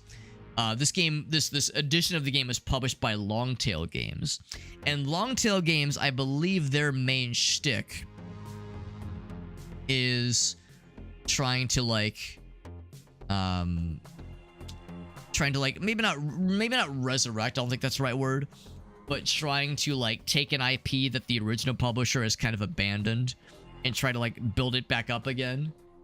So the concept of the long tail in like business sense is like, you know, yes, the sales of a product when it first pops up is going to be a big spike, but then like those sales will drop off over some time, and that drop off will eventually lead to more sales over time, and that larger number over time is referred to as the long tail. and like a graph, this is like, business 101. This isn't any sort of like trade secret thing. So I think Longtail Games, their main thing is trying to kind of help along an IP that, yeah, maybe is past its prime, but they still see value in it. They're trying to like keep it going. So I don't know. I don't want to read too much into it, obviously, but it wouldn't shock me if something this was, yeah, maybe a little bit obscure. The other studio that Irasi was talking about, from this other studio that attempted like a Wipeout reimagining. It doesn't shock me that it's a bit of a hard sell, because there's obviously people from back in the day that played Wipeout and enjoyed it, but it's still a little bit obscure in the grand scheme of things. And maybe that's why Nintendo has held off on doing a new F-Zero game for so long, because for a lot of us, we would love to see another F-Zero game. But maybe the reality is just like, man, like this kind of game doesn't do well. And maybe Nintendo has seen that and said, maybe someday, maybe, but they're not going out of the way for it, because it's a hard one to, to get people excited for. So I guess we performed well enough in the Proving Grounds. I guess we proved ourselves in the Proving Grounds. Maybe it's a top 3 kind of thing. Regardless, let's go into the sprint. Fastest lap wins. Someone can beat your time after you finish. So fastest lap is what we're looking for. All right. So should I stick with high speed? We could just go back to none. None is like still pretty good acceleration. Not as good top speed, obviously. Pretty good braking. How's that compared to defensive? Where, yeah, we were struggling with defensive, and then of course agility we did okay. And Drifter I will never touch, because yeah, I mean honestly, looking at the bar line, the bar charts there, Drifter just looks unimpressive. It seems like what you lose with the high speed, like the thing you lose, which really is the anti-gravity stat, is more than made up for the fact that by the fact that you get gigantic gains with braking, top speed, and acceleration. Seems like why use anything else, honestly? So yeah, Wipeout success. They made Wipeout 3 specifically. That's awesome. Yeah. Oh, you're right. This was a Kickstarter. You're absolutely right, Iros. This was a Kickstarter. Yeah. So yeah. So it sounds, yeah. So Irasi, it sounds like you're a lot more familiar with, yeah, kind of the background of this than I am, but that does make sense. I feel like I did when I first heard about this game, I did a little bit of Googling, and I did land on the Kickstarter page. Or some kind of mention of the Kickstarter, at least, yeah. And this game, I think, came out in 2017. So the Kickstarter probably would have been about 2015, 2016. So it had been a minute.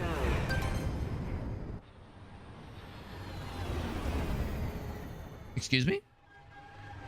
Did I... What? What did I do wrong? What did I do wrong? I hit go. At least I tried to hit go, and everybody DNF'd.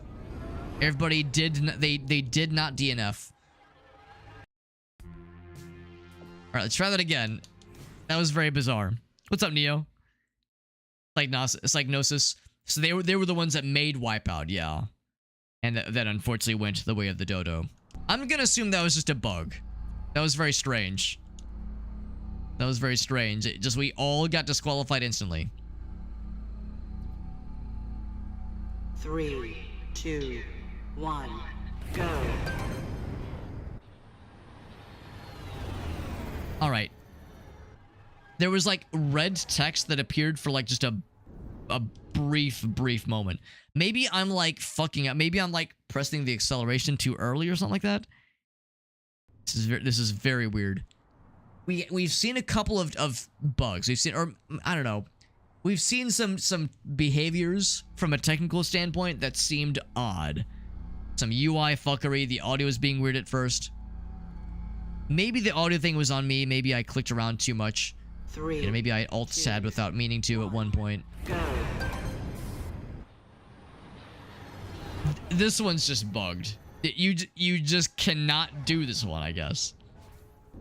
It's almost like there's some kind. So they were saying how like, oh yeah, if your lap time is not low enough, someone else can overtake yours. It almost makes me wonder if behind the scenes, all of our lap time is 0 at the start, because we don't have a lap yet. So maybe because we're all having the same lap value at the start, maybe there's like something under the hood that is getting confused, and some some logic gate is not behaving as it should. I don't know, but it's that's just not working, obviously. But wouldn't you know it, it says it's complete. We got first place. Look at that. Look at that. Oh, you can't see because I don't have a mouse, but yeah, you can see it says place first place. Hold up. Hold up. Hold the goddamn phone. All right. 2,205 credits. I gotta check something. 2,205. 2,205. Hold up. 2,205. Hold up. I just want to see. I just want to see. Did we just unlock a big brain money printer? Did we just find a currency printer whereby pressing literally no buttons, am I about to get like a bajillion currency? Look, about no hands. What if it? Okay, hold. I'll hold that in case it does work. All right. Oh, but it says you get no credits. Oh, okay, so maybe. Okay, that's probably not it then. I thought I was a genius. I thought I was a genius at first. If I back out. Okay, you get 40. Never mind. I thought I was cooking. I thought I was cooking. I thought I was cooking. I'm opening the oven right now and I forgot to turn it on. I thought I was cooking. The oven wasn't even on the whole damn time, so never mind. Fuck my shit, right? Alright, so let's do a firefight. This one won't bug out, right? This one won't bug out, yeah. They published Lemmings and a bunch of early PS1 games. That's awesome, man. I appreciate the background info, Ross. It's really cool.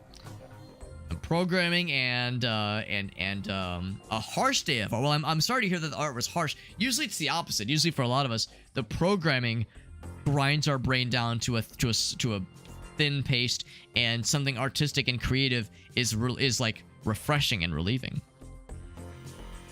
The one that when we were playing Cruis'n USA, that's I love those. I love those. Yeah, where we discovered some kind of ridiculous effect that was some kind of like cheaty, launch you a billion miles per hour into the finish line kind of effect.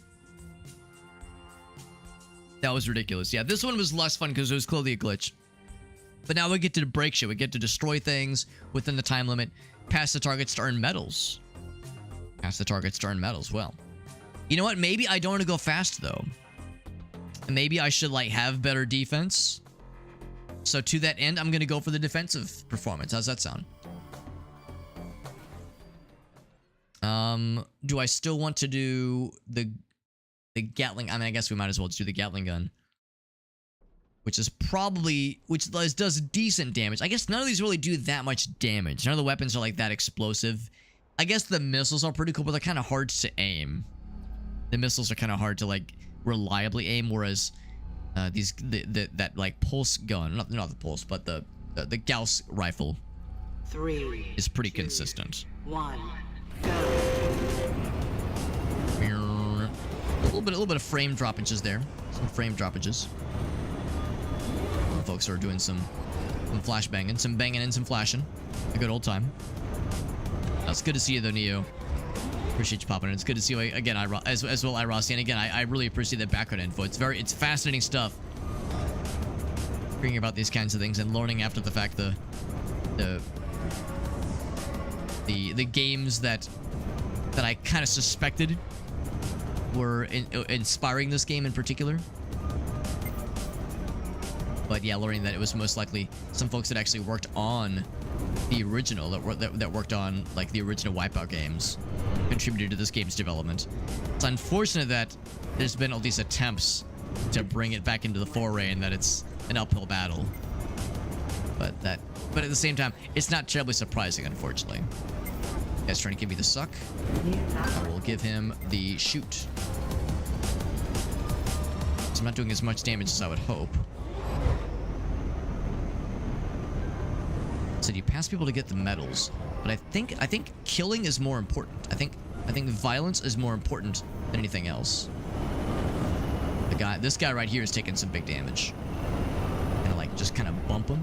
I just bump him a little bit, a little bumping and grinding. He's smoking. Weapons are still kind of far and few between here. So I'm just gonna, can I do like That melee attack. I think that did kill one of them. That melee attack, that pulse weapon. It doesn't do a ton of damage, but it did enough. He's giving me the suck, but the tether doesn't do a ton of damage though, honestly. It's annoying, but not quite as annoying as that Gauss rifle. That thing, for my money, is way more of a shitter kind of weapon. I'm not sure what I did. I think I pressed the wrong weapon. I think I did the pulse when I meant to do the main gun. Everyone's flashing me. Everyone's flashing all the damn time.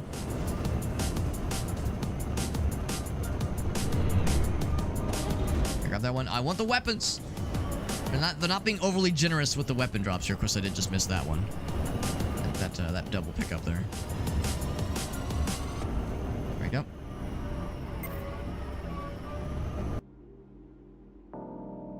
June bugs, right? It's that time of the year. Yep. Little like June bug fly thing just dropped down randomly. Yep. It do be that time of the year. It's better than that one time a goddamn house centipede like fell down in front of me. Fell down from the ceiling in front of me. Which was funny, but like very strange. I could grab that one. I've done some damage, but clearly not enough. These fucking nerds are still here. Just playing grab ass this whole time. They're not inviting me to their reindeer grab ass games. Pretty not kind, if you ask me. Pretty selfish.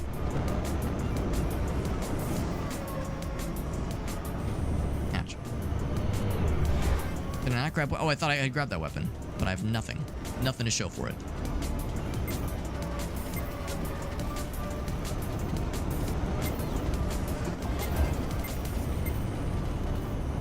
He still has his shield up, unfortunately. He's not smoking yet. The 3 other people have achieved kill. No, 2 other people have achieved kills so far.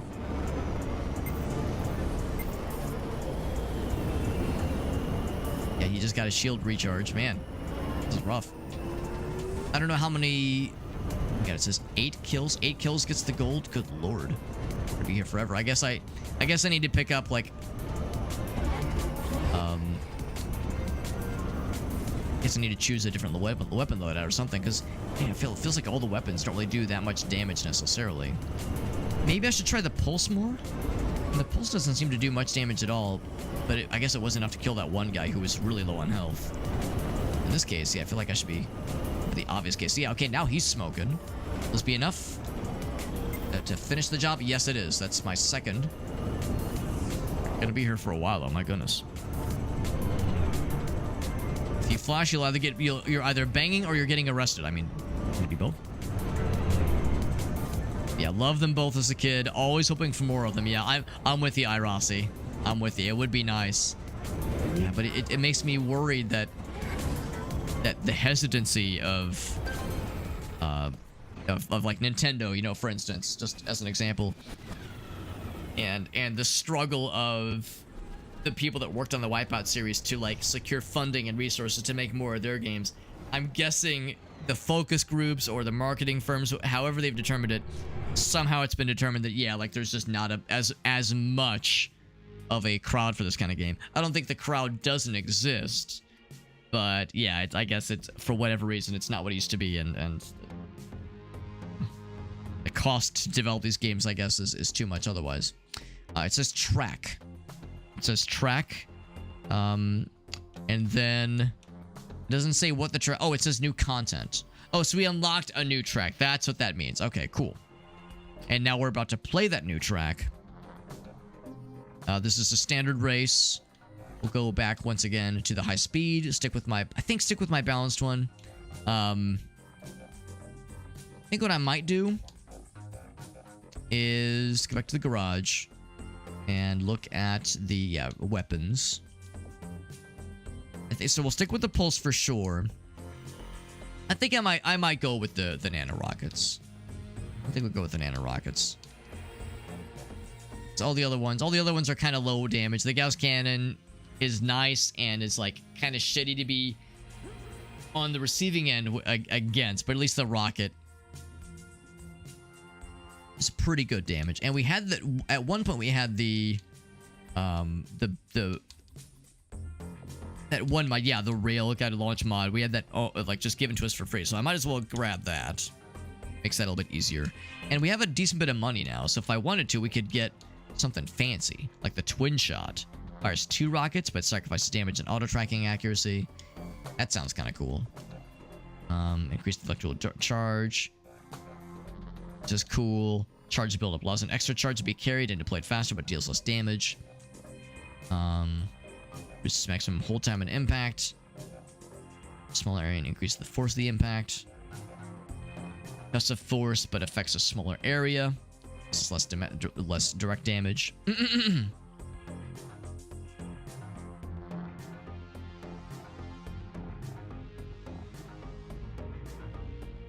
Bypass shields to directly affect a target's health, which sounds pretty brutal. Let's do that one. Let's do that one. And then I could go wild with the twin shot. Let's go wild with the twin shot. I'm going weapon poor, but I'm fucking doing it. Fair and balanced. Fair and balanced is my build, all right. Still with the Yangs. And there we go. Traditional strategy games. They were trying to reinvent the wheel. And, well, that's the thing, though. Yeah, it does feel like there's a billion, like... Maybe it's sometimes indie, other times, like, relatively small published, but very successful strategy games out there. It's the gamers who are wrong. Yeah, traditional strategy. Well, I guess that's the thing. There's a lot of kinds of strategy games out there. So for me, there's a lot of what I would consider to be traditional strategy game styles out there. But yeah, like Command and Conquer, like that's probably like traditional strategy. And there's lots of that kind of thing available. In fact, I think there's a Command and Conquer inspired game that's going to be coming up pretty soon. Tempest Rising, I think is what it's called. And it looks pretty sick. So yeah, that's the thing, like, if for whatever reason, you know, the big dogs determine that a certain game is not worth pursuing anymore, there's always the indie game developers or smaller published game makers that can potentially fill in the void. Because yeah, at least in the case of this kind of game, you know, this kind of gameplay style of like sci-fi, fast, spacecraft racing. Obviously, there's this in F-Zero, but yeah, Fast RMX, I've heard is really, really, really good. I've heard nothing but good things about Fast RMX. Redout, I've heard Redout is extremely cool. So, and these are you know, in both of those cases, those are made by smaller developers. I don't know if I'd call them necessarily indie games, because I think they still had like decently sized publishers, but certainly smaller than something than like a Nintendo developed game, obviously, or the Wipeout games for that matter. Ooh, we're going fast, all right. We do be going fast. Can I go up here and do one of these? Oh, I pressed the wrong button. I was gonna say that I want to use that pulse weapon because I upgraded them both to be extremely annoying. I suspect we'll be able to pull some crazy gamer shit like this. Bam. So it didn't like knock him back a whole lot, but it did a lot of damage, and apparently pierces his shields. Oh my god, I exploded his ass. So yeah, so now the rockets are amazing. I fire 2 of them, and they lock in like bosses. Hell yeah. That would be extremely annoying in PvP mode, no question. So now maybe I've just unlocked the fucking winning combination that like does crazy good damage all the time. Now the thing is, I'm sure the AI will also, as we get farther along to the races, the AI controlled racers will probably get like much better equipment as well. So they'll be able to throw high-powered, multi-tracking rockets at us that'll eat our health bars for breakfast. Remember when I played the Cursed Halo mod? We played that Cursed Halo mod, the newest version of the Cursed Halo mod, about a year or so ago, that had the Mario Kart sequence. And in the introduction to that Cursed Halo mod update that includes the Mario Kart sequence, there's the voiceover from Inferno Plus where he's like, "Welcome to Halo Kart. Here's like, this is like an alternate reality Halo experience. And he's like, what normally would be said in an instance like that is, let's meet all of the enemy combatants. So let's meet all of your fellow racers. What he instead said was, let's meet all of your fellow racists. It's like, all right, listen. Yes, we're racing. This is a racing game, but not that kind of race, bro. So sometimes the problem is like that part was like very funny, but the problem is that it infected my brain. So now sometimes when I'm saying like, yes, the enemy combatants, the enemy racers, I have to stop myself and not just be like, yeah, I really show those enemy racists, all right. I mean, I guess that's a hell of a way to like train my brain to say, yeah, it's morally correct for me to be blasting these guys' asses into oblivion. It's okay for me using my Gatling gun to fucking end these motherfuckers, because they're not just racers, these guys are racists, okay? It's okay for me to kill them, it's fine. That being said, I haven't seen anybody for a while because, again, I think we've kind of stumbled upon a build that is very strong, and also we have like a very high-performing preset for going fast. So as a result, I think we've pulled ahead pretty darn well, and whatever reason, we're just kind of cruising. We're just kind of cruising. And that is the finish. Finish! So Tempest Rising is already out. Okay, released a week by accident. Oh, it came out early. Good to know. Racing games hit a bit of a brick wall. I wouldn't disagree, Irossi. I mean, of course, Mario Kart always sells gangbusters. And yeah, like Gran Turismo and Forza, you know, tends to do well. But yeah, something arcadey like this usually isn't going to be touched by the big dogs. Usually that's going to be by the smaller developers and smaller published games. Indie is kind of misused. You're not wrong. Usually what I do is when I say indie, a lot of times I mean like a small publisher. What is usually referred to as indie usually means small publisher. Sometimes it is truly independent and a game is self-published. To me, that's what indie really means, is if a game is self-published. But yeah, I guess indie publisher, according to some, is a bit of an oxymoron. Also, Jet, good to see you, by the way, bud. Ambiguous aspect to the definition, yeah. Well, I mean, that's how it goes with a lot of things. You know, we were talking not too long ago about immersive sims and roguelikes versus roguelites. These labels, these definitions for things, it's easy for the lines to get blurred and for people in Reddit conversations to get into fights where they go, no, this one's a game, this one is a roguelite, it's not a like, no, fuck you, this one is a roguelite, it's not a roguelike, and then the rest of us are going like, bro, I just like Risk of Rain, like, I just like Spelunky, I just like Caves of Cut, can't I just enjoy these things without people just eating each other's entire butthole? Aggressive butthole eating. Elimination, when the timer runs out, last position, so we gotta go fast, but good. Go fast and good. Fast and good, that's what we're doing. Roguelite is also a roguelike, since it's a subgenre.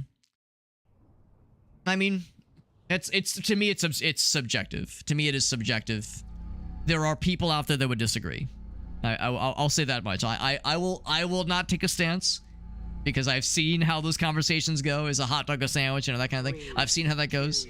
I'll just say there are those out there who would disagree, but it is not, certainly not my place.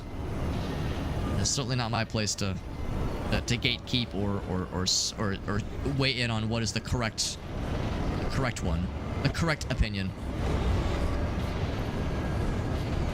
Okay, so the earlier races, the earlier racists, the earlier tracks were pretty narrow. This one's especially narrow. Wowie-zowie, there's not much room to maneuver here. But okay, then it opens up a little bit. I guess that's one thing where if I had to critique, I would maybe, it'd be nice if there was a little bit more variety in like the shapes of the tracks. All the tracks do start to feel a little bit samesies. They look very pretty, and the settings visually are pretty distinct. But yeah, every single one is kind of a narrow corridor. There's not like obstacles to avoid. It's just narrow corridors with some kind of tight turns. Like that's a pretty tight turn, obviously. Like stuff like, you know, fairly tight turns, but not a whole lot of versatility and like variety, rather, not a whole lot of variety. And maybe there doesn't need to be. Maybe, you know, it's the simplicity is kind of what makes it cool. And it is really cool.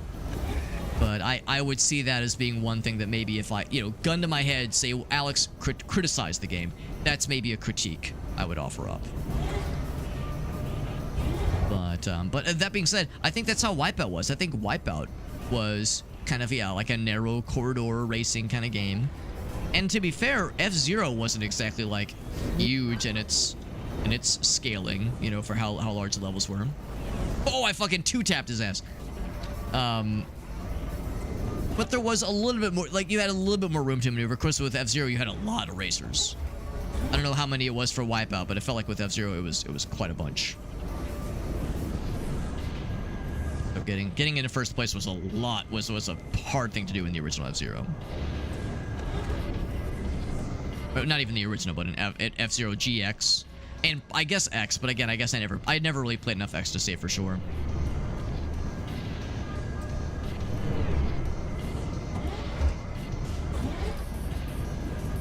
By the way, we're cruising right now. I don't know how far ahead of the next person we are, but we are very comfortably ahead enough where the elimination is not of our concern.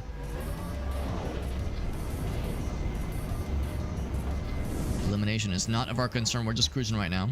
I'm still bumping into walls every so often, so I know that's not exactly helping my case here, but I don't know. That last race was pretty easy. This one is going pretty well too.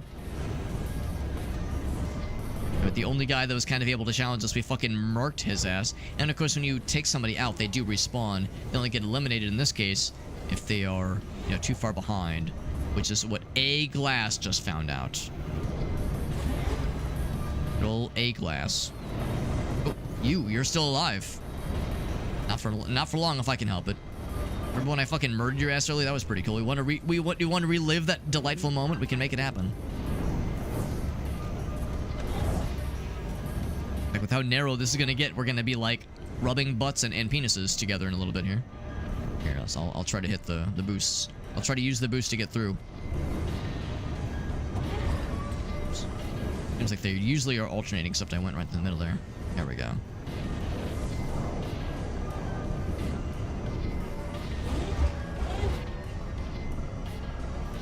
And no motherfucker's gonna try something. I know he's gonna try. If you try to tell somebody that played Rogue back in the day that Spelunky is like Rogue, they'd shit their pants. Well, that is basically the, you know, the argument for and or against, you know, roguelite versus roguelike. Yeah, the idea of a game that has aspects of the game Rogue versus is a game very similar to the game Rogue. You know, that's what it comes down to. So yeah, the question is is every roguelite a roguelike? Is every roguelike a roguelite? You know, those kinds of things. I don't lose sleep over these kind of categorizations and this taxonomy. You know, to me, there is more subjectivity to these things than I think a lot of us sometimes want to admit. The case in point is, as again, you know, you get into a Reddit thread where this kind of conversation happens and it devolves into buffoonery in like 0.7 seconds. A game can be a shooter and a battle royale. It's not one or the other. I mean, to me they can be. I mean, there are non-shooter battle royales. You know, Bomberman. Bomberman is, I would argue, is a non-shooter battle royale, and of course, there's plenty of shooters there's plenty of shooters that are not battle royales. So, you know, one does not preclude the next necessarily. You're just cruising and you're being flashed. I mean, that is definitely in the start. In the start, you're getting flashed all the damn time. But yeah, but that I feel like 3/4 of that race, we were blasting along there, real easy. Roguelite is designed to be like a roguelike with permanency in the meta progression. Before it was the term that they were all roguelikes. Roguelite was designed to refer to a roguelike with permanency. Okay, so roguelite, so Ace, you're saying that roguelite predates games like Spelunky and that kind of thing? Because that's news to me. I thought that was like a relatively new term to describe like Risk of Rain, you know, these games that have some little blips, you know, like you know, permanent permadeath and the RNG aspect. You know, I assumed, I just assumed that was when I say relatively new, I mean like in the last 10, 15 years. That kind of new. Got the original composer for the soundtrack. That's pretty cool. Got the D&B, yeah, the drum and bass. Got a raid from Jorf. What's up, Jorf? Jorf is a person who plays a lot of cool retro games. I don't know if you've heard of this one, Jorf. This one might be up your alley. It's pretty cool. Jorf does a lot of cool retro games and retro-inspired games. Pretty cool. Mine destruction, by the way. Get ahead of the competition and turn them to dust with the mines. Well, I don't love using mines. So, the weapons are locked for this one. Weapons are locked for this one. A roguelike isn't necessarily a roguelite. It can't be a roguelite without being a roguelike. I don't think that is an absolute truth. I think there are those who would disagree. Ace, I think there are those that would disagree. Because there are those that say a game can't be a roguelike unless it is very, very similar to Rogue. So Caves of Qud. Caves of Qud is a roguelike for sure. Like, you know, no one questions that Caves of Qud is a roguelike. With a K, that is. So... Or maybe that's not a good example, but it's, well, you know, Spelunky, I guess, is the thing, you know? So if we're saying that Spelunky can't be a roguelite without being a... Yeah, it's like that's where I guess I get kind of twisted around too. So I don't know. It all comes back to I think there's wobbliness with these definitions. These goalposts have some wobbliness there where any attempts to like ascribe an absolute, like an inarguable truth, it falls away because of the shifting sands just with these kinds of definitions. Yeah, roguelite isn't it? Yeah, I thought that was like a newer term. Yeah, exactly. Jorf, do you have any clips you want to share, by the way, bud? If there was anything you want to share, you can be my guest. This game is really cool. It's kind of like Wipeout. Apparently it was made by some of the same developers as the original Wipeout games. I think Wipeout 3 in particular. So if you ever played, you know, PS1 and maybe PS2, but definitely PS1 Wipeout, and you wanted something newer and sexier, this one's pretty sweet. One's pretty sweet. We've had a couple technical snafus. There was one race in particular where the goal is to get quick lap times, and the race does not work because the second you hit start, everybody DNFs all at the same time, and the race auto finishes. So it's a little. There's a couple of snafus, but it's pretty cool. I'm playing this through Longtail Games. Their Longtail Games launcher. I don't know if this is on Steam. I think there's some version of the game that's on Steam, but it's not this one. This is Pacer Classic. We gotta explode everyone's mines. We gotta, or not explode the mines. We have to blast people with the mines, which is gonna be a little bit tricky. I'm also gonna have to be on my best behavior to not blast into mines constantly, because they're kind of hard to see until you're like right on top of them. Did I not press the button? I pressed the button. Uh-oh. Maybe... I tried to like jump in front of that guy and drop a mine in front of them, and I pressed the button and nothing happened. Maybe I'm a big dumb. Maybe I have the dumb. It wouldn't be the first time. Boost ready. New lap record. There we go. I think we're good now. Yeah. So the goal is for us to get kills, but with a fairly limited weapon set. I can't just use the cool ass rocket launcher I was using earlier. I got to use a specific kind of weapon. But thank you again to Jorf for that raid. Yeah, Jorf is very much a variety man. The delightful amount of variety in the games he plays. It's always something different. It's always something like wildly different from the last thing I caught him stream. It's always very cool. And I know you've done some racing games, some like more arcadey kinds of racing games before, Jorf. So yeah, this one might be be slightly up your alley if you haven't played it already. The number of times I've said, Jorf, you might like this one, he would be like, oh yeah, I streamed it the other day. It's like, oh, of course you did. He's from the future. He already knows the good games weeks, maybe even months, maybe even years before the rest of us do.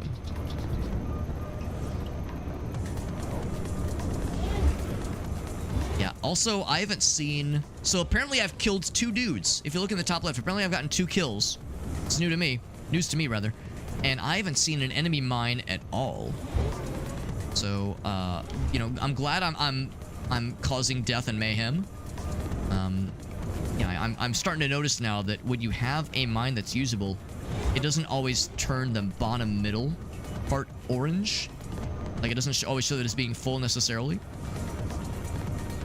So I'm just like laying mines down every so often, and it's so far been a pretty good strategy. Okay, ignore the fact that I'm like banging into walls constantly.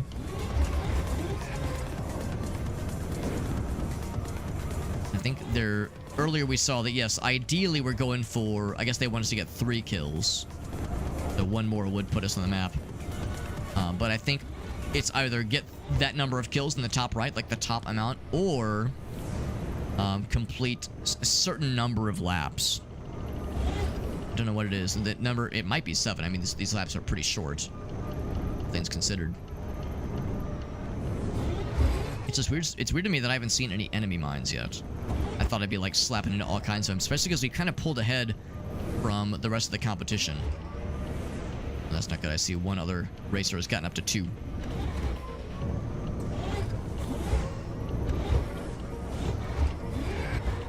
If they get many more kills, I'm gonna feel real silly. New map record. Ooh, PB, a new PB. Thank you again to Jor for that raid. Very generous of you, buddy. Or alternatively, if you didn't have any clips you want to share, but there was anything cool you're playing this week that you want to talk about, if there was anything you have queued up, you'll be playing soon, and you wanted to share and talk about it, and you're excited, that is also extremely acceptable. I do enjoy hearing what other kinds of cool things the homies are up to, the buds are up to. Still haven't gotten that 3rd kill yet, but no one else has either. Got a double boost, good. I'm going fast. Which I guess is good, but you know, this is an elimination round, so it's, or not elimination, but a like blow other bad guys up kind of round. So going fast isn't as important. I'm not gonna say no. I'm not gonna not go fast.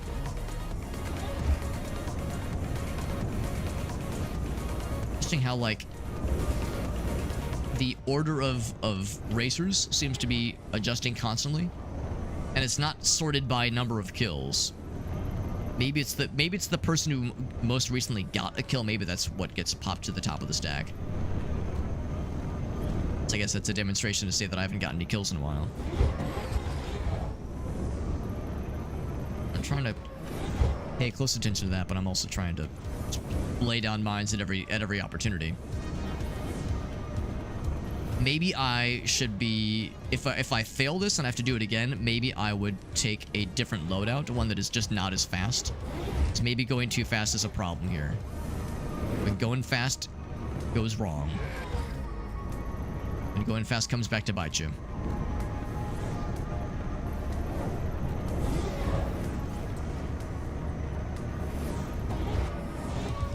I just noticed in the bottom right. Yeah, so I have one loaded up. Oh, interesting. Okay. It's in the bottom left and bottom right. There's little indicators that say how many charges of a weapon I have banked. Oh, there's a dude. Okay, so there's a guy. I guess if he's been ahead this whole time, maybe I'm about to lap him. It's hard to say. But at least it's something. I guess I could like try to shit on this guy if I'm really fancy. Okay, we got the event complete, and we tied with everybody else. So I guess we're okay.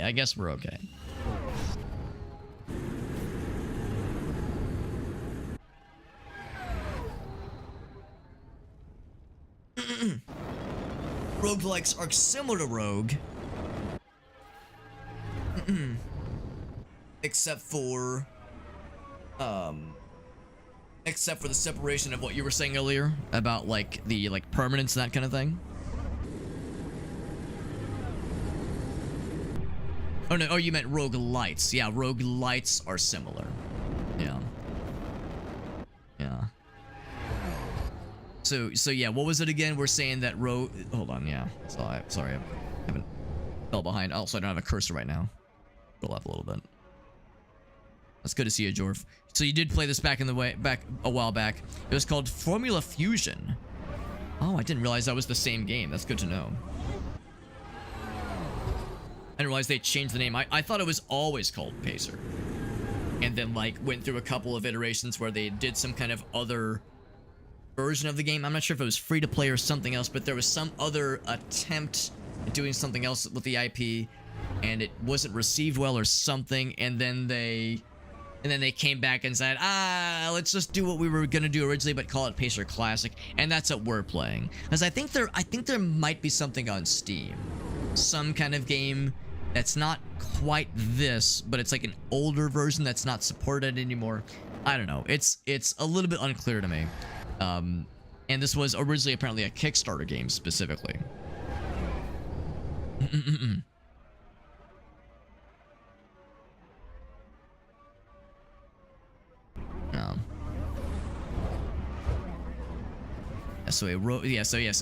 we go. Yeah, so it was, yeah, a game cannot be a roguelite without being a roguelike. Yeah, that's one I have a hard time wrapping. I have a hard time seeing as an absolute truth. That is like always the case necessarily.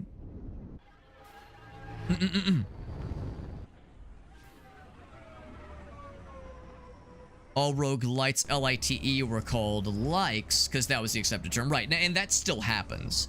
You'll still hear people say, like, Risk of Rain 2 is a really cool roguelike, you know, just because, you know, is it the correct term? Arguably not, but, it, you know, for better for worse, it is the, you know, a accepted term. Also, I seem to have lost my ability to hit things again.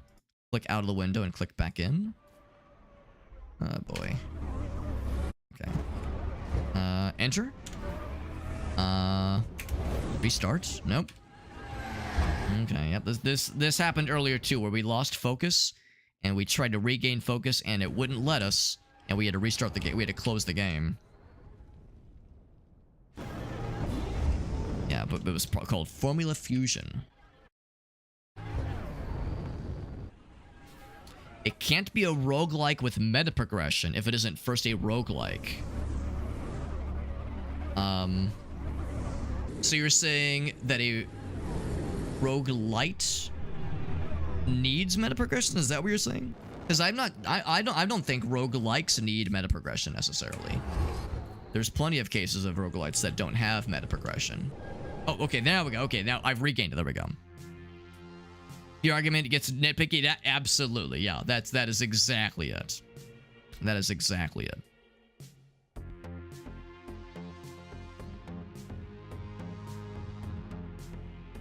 Usually more relaxed permadeath, right? Right.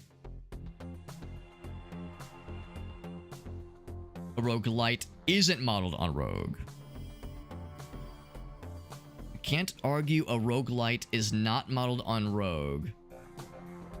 But that's just a definition of a like. Well, that's just it. I don't think necessarily a game like Spelunky is modeled off of Rogue. So that's why they got that separate designation. To me, that's what the light part is. Like, you know, I think of Spelunky when I think of Risk of Rain. I don't think the devs were thinking of Rogue. I think they were saying, like, we want a couple of little things, you know, a couple of these kinds of parameters that this subgenre of a subgenre has, this designation has, but I don't think they're going for rogue necessarily. It's modeled on rogue, that's why it has rogue in the name. I mean, I suppose if, like, you know, if because rogue was the, you know, I presume was the first, if not one of the first ones to do something like permadeath and, you know, the I guess procedural generation. I've never actually played Rogue, so I can't say.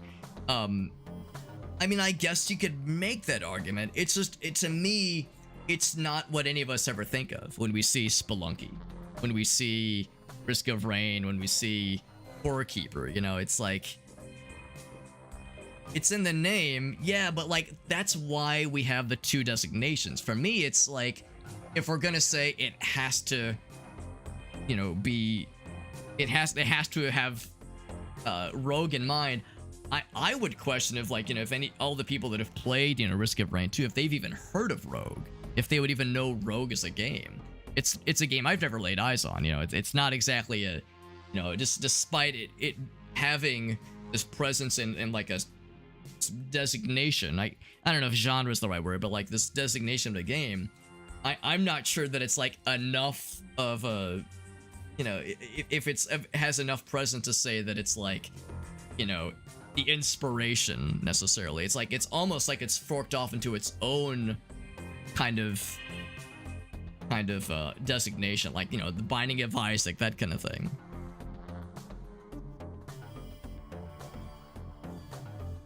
Not being a roguelite or a roguelike. No, I'm saying the light, L-I-T-E or L-I-G-H-T, is like kind of its own spin-off. Like I'm saying that there's overlap, yes, but I don't know if they necessarily need to be like there needs to be like a permanent link between the two of them, basically. What I'm getting. Look on the definitions. The light is so because to me that what you described is like L-I-K-E, not L-I-G-H-T. If it's based on Rogue, like something like Caves of Qud, where it's very obvious the Rogue inspiration, then we call it the K-E. They don't call it a Rogue. Well, no, they wouldn't call it that. Yeah, to me, it's yeah, K. It gets the K-E. Roguelike. That's the one where it's like, if it's very obviously a Rogue inspiration. Rift Wizard 2. Well, maybe not Rift Wizard 2, but yeah, Caves of Qud for me is like the go-to. NetHack is a good example. NetHack as a this is absolutely a game that is modeled and plays very explicitly after Rogue. Then it's the KE.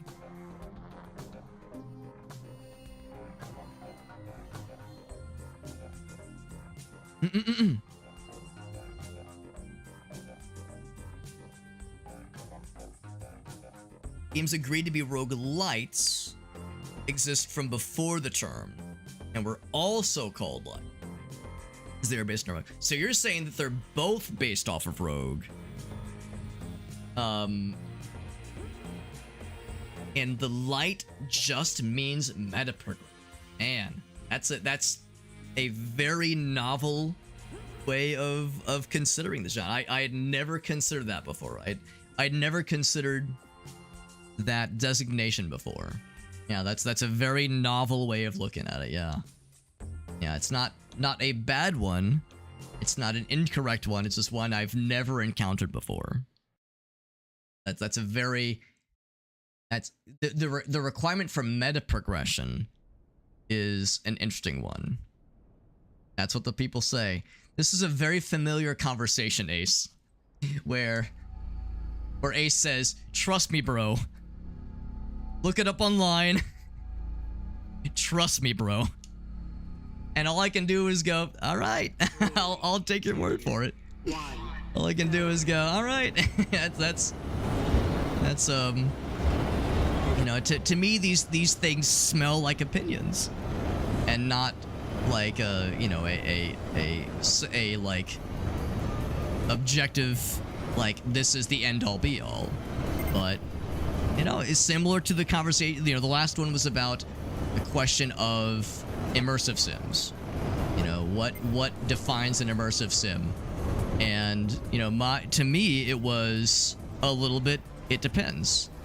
And apparently I'm wrong. And Ace made a very confident argument to say it is not wobbly and it is extremely defined. And to that I was like, all right, I'll have to take your word for it, because I had never encountered a robust, like, end-all be-all definition for it. The times when I had engaged with that kind of conversation topic, people would devolve into disagreements, and at the end of it, people throw their hands in the air and they go, after, you know, this Reddit thread, after this YouTube conversation topic has gone off the rails, you know, none of us have gotten any closer to an absolute truth, and we're all frustrated, and you know, that's just the way it is. And you know, that's one where it's like, well, that's how it had gone previously, and I'd never engaged with it beyond those interactions, and it had been a couple years. So this might be yet another case where Ace is just, you might just be more on the up and up than I am. But yeah, last I had heard there, I was truly not aware of any sort of you know, universally agreed upon, like, it needs to have meta progression to be a light LITE.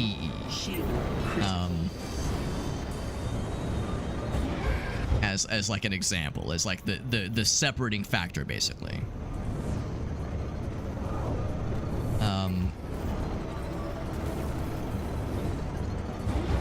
Because I think of games like Noita, I guess in all fairness, you could make the argument that Noita has meta progression. I suppose you could make the argument because you don't get better stuff. You don't, your runs don't get better as you complete objectives, that kind of thing. Health. You don't get stronger. But you do, there are additional spells that you get access to. So you have like more builds, but it's definitely not better. So like that's one where it's like, I guess it depends on what the meta progression truly entails. So yes, that's it. That's one that is, that's a novel one to me.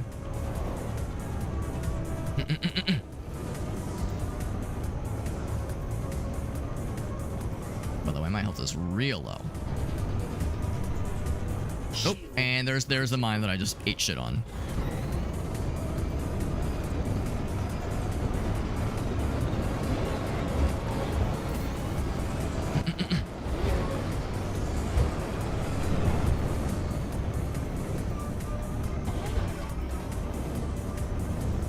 Another double boost.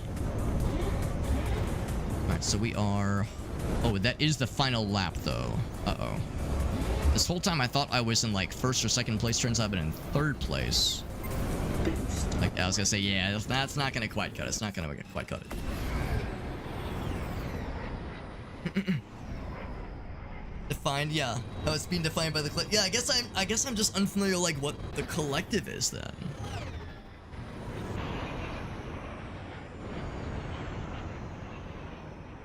Pretty sure we've had this conversation before. We probably have, and maybe this is, yeah, maybe it's just me forgetting what the conclusion of it was, as I didn't think that there was a conclusion. I didn't think there was like a definitive one. Maybe it's come up in one of our previous things. So it needs, so okay, so this is yet again what another instance where I just might be the odd man out here. I totally might be the odd man out and be the only person that didn't realize that it needs meta progression. It's so bizarre to me, though. It's so bizarre to me to think that that's like the defining factor. Because when I think of roguelite, I just think, it's got like, you know, probably permadeath. There's some procedural generation. You're like bolting things on yourself, you know, that kind of thing. There's plenty of people out there that don't like meta progression, or at least they don't like certain kinds of meta progression. So that's always why I just considered, like, well, yeah, there's roguelites that just don't, that either dispense with it entirely or don't engage with it as much. I got Fleshette now, so what's up, Fleshette? Call of Duty is, yeah, if it's a first-person shooter, it's a Doom clone. So I placed 5th, so I think I need to do 3rd or better. Probably 3rd or better. That's just a standard race, right? The season finale? Yeah, it's just a standard race. Nothing fancy. Stick with the same build. The simulation? Well, we're talking about immersive sims. Yeah. Look it up online. Have a hard time finding. Yeah, that's what was familiar to me. That was the crux of the last time we've been down this road. Roguelite is usually a like on easy mode. I mean, they usually are easier. I mean, a roguelike games that are 3, reminiscent of the game Rogue, something like Caves of Qud, is going to be a tougher game. Usually there's going to be quite a bit of a learning curve, and they can be intimidating. Dwarf Fortress is, well, I guess the adventure mode in Dwarf Fortress is a good example of that, where yeah, the learning curve, I mean, Dwarf Fortress, it doesn't so much have a learning curve as it has a learning cliff that requires months of planning and mountaineering gear and traveling rations. You know, it's that's the hardness or the difficulty, I suppose, is so oftentimes just learning the ropes and learning the systems and even just playing the game, because again, Dwarf Fortress is like kind of hard to know what you're looking at the first couple times you play it. Caves of Qud has some of that to a degree, but probably not as hardcore. There are roguelites, games that I would consider to be LITE light, that are also pretty tough. But usually those are tough just because like just the game is just inherently just a little bit more challenging. It just expects more of you. The game we played, what was it, last night we played Lone Star? That one was pretty fair. That one was pretty fair. But yeah, we played Hyperlight Breaker, and that game, Jesus Christ, that game, yeah, is brutal. That game is totally brutal. But very enjoyable. I mean, I very much enjoyed it. But yeah, that game was anything but easy. So yeah, I would say by and large, that's probably correct. That yeah, a lot of the lights LITE will tend to be a little bit less brutal. At least they'll be easier to pick up and play. Seems like that's generally how it goes. At least they're easier to pick up and play. Yeah, something like Spelunky. If you've never played like a game of that style before, but you've probably played Mario. You know, you played some kind of 2D platformer, so you'll know enough to be dangerous. But I guess that's one thing that kind of comes to mind. Does anybody know if Spelunky has meta progression? I guess the answer is technically, because you can unlock the shortcuts. The problem is the shortcuts, I'm not so sure I consider that progression. Because the shortcuts, in my experience, make it worse for you. Because like, yes, you can skip some biomes, which is cool, but then you start that biome with no money. So maybe it's a playstyle preference, and maybe that's what it comes down to. It's like you're opening up playstyle options. To me, I don't consider that progression though. Just using Spelunky as an example. Maybe there are people, I mean probably speedrunners, but maybe there's even like regular peeps that when they're playing something like Spelunky 1 or 2, they're gunning for the upgrade, the shortcuts quickly. Like they gun for the shortcuts because yeah, they just don't like this one biome, so it's just their preference to skip. Well, you can't just pick and choose. You can't just skip a biome you don't like. You have to skip them in order. So you have to skip the first one, and the first biome is obviously the easiest, and that's the best way to, you know, score yourself some money and some early equipment. So you're putting yourself behind the 8 ball on that one. So yeah, to me it's almost like you're playing in hard mode in that instance. But I digress. Like I guess I could see the argument that's still considered progression, even though it's not like a linear progression. It's in some ways it's go in the opposite direction, but it's something you can unlock. It's something you can unlock. Maybe that's the idea. I haven't played Dwarf Fortress. Well, the standard mode for Dwarf Fortress is more of a colony management. You know, you're managing the fortress, you're managing the colony. The adventure mode is very much akin to Rogue or NetHack, those kinds of games. That is the adventure mode, which has not been around as much as the standard fortress mode.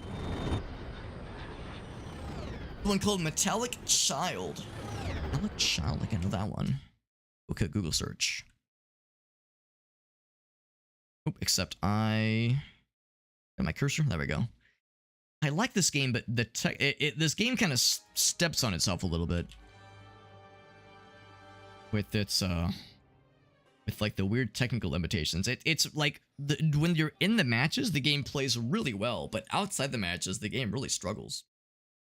Like UI stuff and the weird audio bug we had earlier.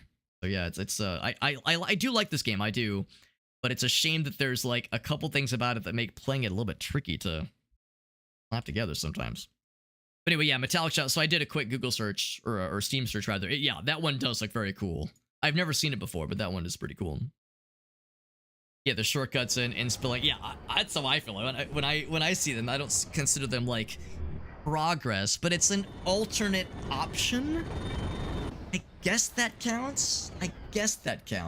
And of course, well, I guess I don't know how 2 does it. I know with 1, you have to spend the money or the resources, you know, the bombs, and those upgrades stay present. It's not like beat the game and you unlock the thing. It's give this guy 4 bombs and in this one area and he'll unlock it for you. So like that it's almost like if it was yeah, spend 4 bombs, you find this one guy in the wild, spend 4 bombs and he increases your max health.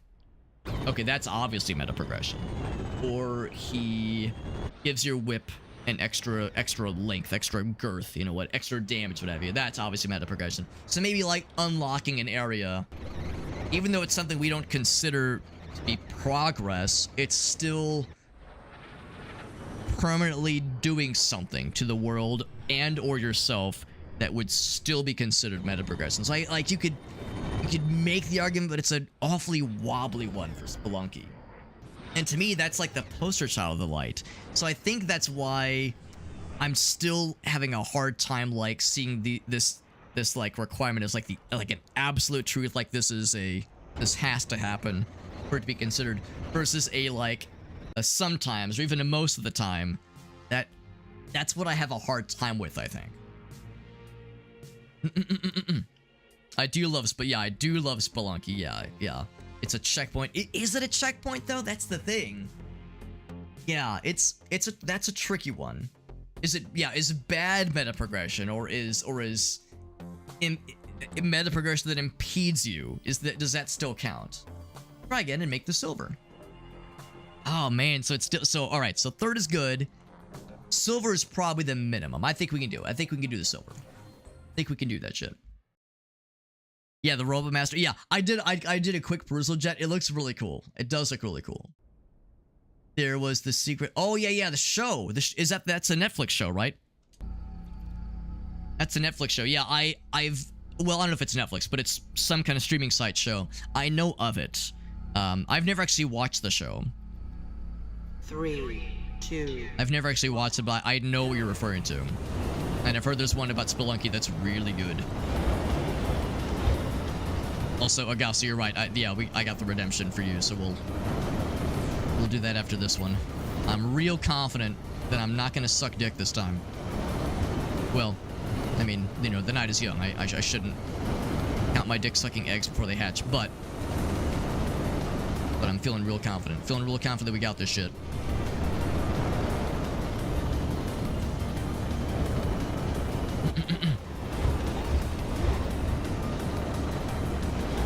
I keep wanting to like look to see how far behind I am, you know, how many places we are behind. I gotta be using the rocket more willy-nilly, because like usually if I'm using that pulse weapon to slap the guys around me, it's cool, but the guys around me are not usually as much of an issue versus the dudes in front of me. I feel like maybe the rocket should be more the offensive weapon, and then the pulse, that melee weapon that I like so much, I should be using that as like a defense.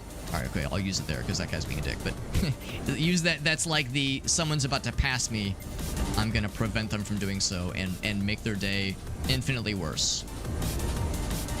Just blasted that guy. When I get in range to use it again, he's just a little bit too far.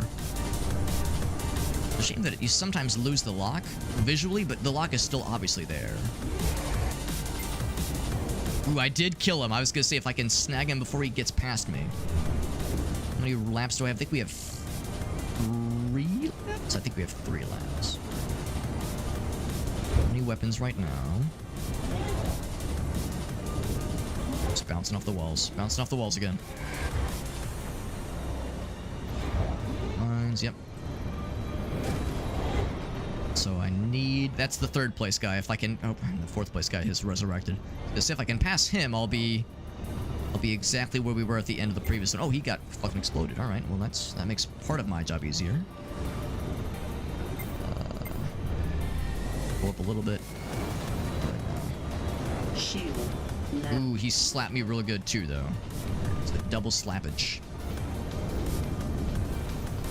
Be really cool if I could kill his ass. That'd be really cool if I could just end his entire career. Ooh, I was gonna say, yeah, that curve was unfortunate. Dangerous curves. Shield. Ouch. My shield is dead. No, it's not dead, but it's awfully sad looking. But I am in first place. I'm in first place, and that's pretty cool.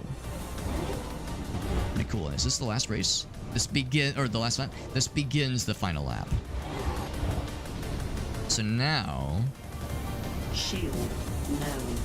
Ouch. The chromatic aberration that gets applied when you're getting slapped by that Gauss rifle.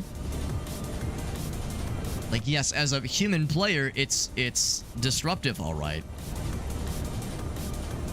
But the AI characters, they don't gotta worry. They don't need to see with their eyeballs. They got, you know, they're an AI control player. They're dialed in. They're dialed in with, like, you know, the way they're part of the game already. They got their brains fully attached to the game's systems as it is. They don't need to use this stupid ass ocular thing. Ocular things attached to their skulls like I do. So I wonder if, like, in the case of, yeah, that disruption that happens, that visual disruption, if there's some other representation that says, like, you know, screws over the AI player in some way. Same thing with the flashbang, I think. Like, how would the flashbang affect AI control players? Maybe the idea is it just makes them wobbly. They just, like, run into a wall artificially or something, but... That was always something that bothered me, like in Mario Kart. Mario Kart, I guess, 7 and beyond. The squid ink. The squid ink, of course, can screw you over when you're a human player, but AI players, like, they don't gotta give a shit about this. Like, they need some kind of way to artificially affect them to make it feel like their eyeballs, their little eyes are sag. Yeah. Yeah, but that's a really good one, though. Yeah. But it's really short. Well... I'm not going to say that all good things are short, but I will imply it heavily. Keep trying and make the gold. So you have to get gold. Oh, no, I did get gold. What do you mean? What do you mean try for the gold? Unless they mean, like, you have to... Oh, wait, hold on. Oh, I think what they mean is so you have to go for all 3 of them. So we beat the first one. Because there were 3 names here. So I guess the idea is... Okay, you did great with that one, but now, yeah. Now you have to do another series of challenges with these 3 contracts, these 2 contracts as well. So it's not like you pick one path and you're set down that path and you're, like, locked in. It's just 3 series of challenges. Oddly enough, it's called set 1. I guess the idea is it's a set of 3.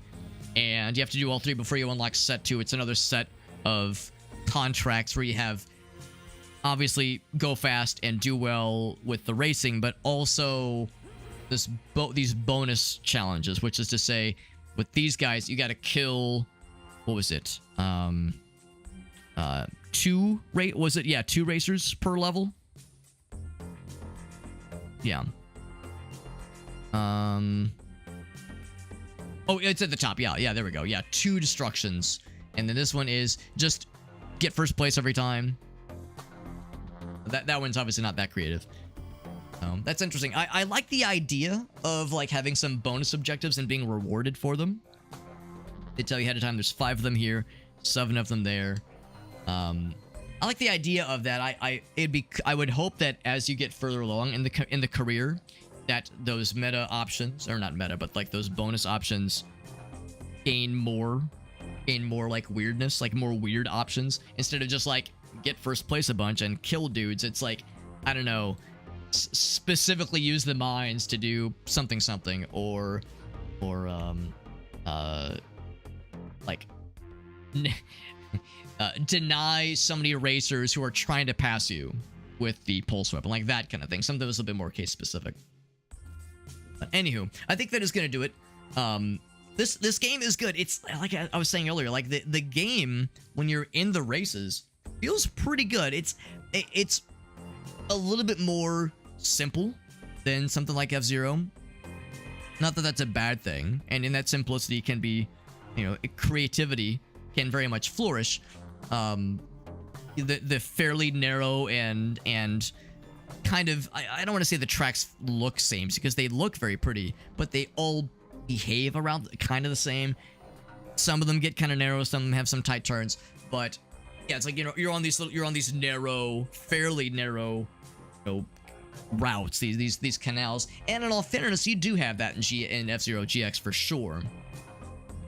That to me is like the game that is probably the closest analog to this one is F-Zero GX, and that's probably an unfair comparison because F-Zero GX sets the bar very high, and that's of course was made by a big publisher, well, a big developer, and was paid for by a big publisher.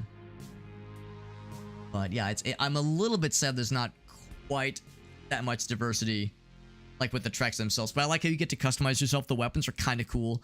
I was saying earlier how the weapons were just kind of at first, but once you unlock those bonus upgrades, they do get pretty destructive. So I would hope that the AI get really juicy weapons to kind of match your freak, because yeah, when you're getting the juicy weapons, I'm hoping that theirs also get juicy for the later sets. Probably set 2 is when that starts to open up a bit more.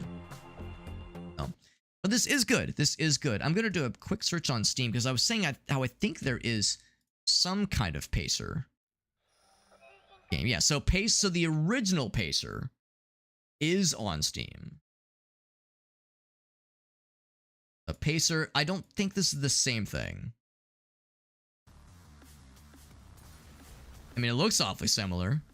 Looks awfully similar to the thing we just played, right? But I think there is some kind of difference between this and the one that we played. For one thing, it's okay, so this was self-published. R8 Games. Yeah. The re-release is really good. I'm curious. Any mention of classic? Mention of classic. Boop. Here we go. Apart from the class, oh, never mind. Okay, yeah, I was just curious if there's any description of like how is this different from what we played. There is a Discord server, which is nice. Okay, interesting stuff. Interesting how that kind of thing plays out. Where yeah, it's like a single game can have multiple, I guess, end products. So, different forks, I guess. Spelunky is tagged as a roguelike with a KE. That's so interesting to me because to me that's like the poster child of the LITE. That to me was the first game where it made me question, like, wait, there's a game called Rogue. Well, this is nothing like that game. Like, that's kind of what started that whole thing. Rogue Legacy was called a light. Yeah, that one makes sense to me. Absolutely. Absolutely, that one makes sense to me. Wish this game had more maneuvers. That is a big one. That is a big one. Because, yeah, like, a good example was on one of, like, maybe the third or fourth race when I'm ahead of this one dude, and he's just pegging me constantly. I'm getting pegged from behind. My backside is getting pegged. I'm getting pegged from behind. I'm getting pegged. I know it's easy. It's an easy joke. But yeah, there's the dude that's like pegging me constantly with the Gatling gun. What was it called? Not the pulse gun, but the Gauss rifle. The Gauss rifle. And he's just chipping away at my health, and I can't pull away fast enough because my aircraft isn't fast enough, so I'm not able to get far enough away, and I don't have anything to fire behind me. So after a certain point, I die because he's just chipping away at me over and over. I can't like outmaneuver him because it's such a narrow, fairly linear racetrack. So yeah, it's like if there were like ways for like Ace's saying, if I could like pull some kind of cool maneuver or duck behind something, or if there were obstacles that you have to get around. There was a little bit of that in F-Zero GX, probably not as much as I think that there were. I think those tracks in that game were also like fairly linear and fairly narrow. It's like I think of like some of the race tracks on that level, and they were pretty wide at least, which was cool. Like some of them at least. Yeah, I'm like, do a quick Google search. I'm curious if anything jumps to mind. Yeah, like there probably wasn't much for obstacles, at least, but at least there were different shapes. At least there were different shapes. But again, I shouldn't harp on this too much because F-Zero GX is gonna set the bar too high. Obviously, how could it not?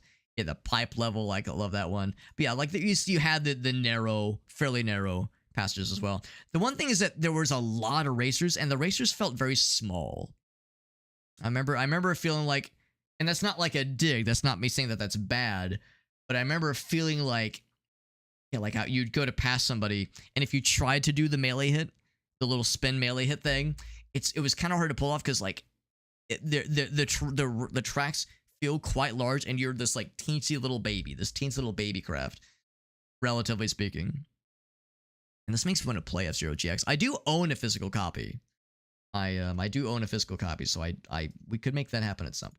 And of course, it's gonna come out on the Switch too, as part of the Switch GameCube online service. I don't think I'm gonna get a Switch 2 like right at launch. For one thing, $450, that's not cheap. And we got this Japan trip coming in hot. We got this Japan trip that we're planning, which will inevitably be expensive. I mean, we've already done the big expenses. We've already put money down for the Airbnb and for the flight. Obviously, that's a lot of money on its own. And I've heard that like food there and like clothing, like that stuff in Japan is not that expensive, relatively speaking. But still, it's like we've got this big trip coming up, so it's like I'm trying to like properly not do any like ridiculous purchases right before. So it's like I probably won't buy a Switch 2 right at the start. I'll probably wait for a bit. And Lord knows I have plenty of other games to play. So I've got an already unhealthily sized backlog and backlog for that matter. Yeah, some extra maneuvers would be, yeah, it would definitely help. But I guess that's the thing. I guess the simplicity of this game is part of the the beauty. The beauty of it is the simplicity. And I'm guessing I don't think Wipeout had a lot of like fancy schmancy maneuvers. I think Wipeout had, I think they had weapons. And I think they had the air braking system where you could kind of bank left, bank right to help you make sharp turns. And I think that was about it. So I guess that's the thing too.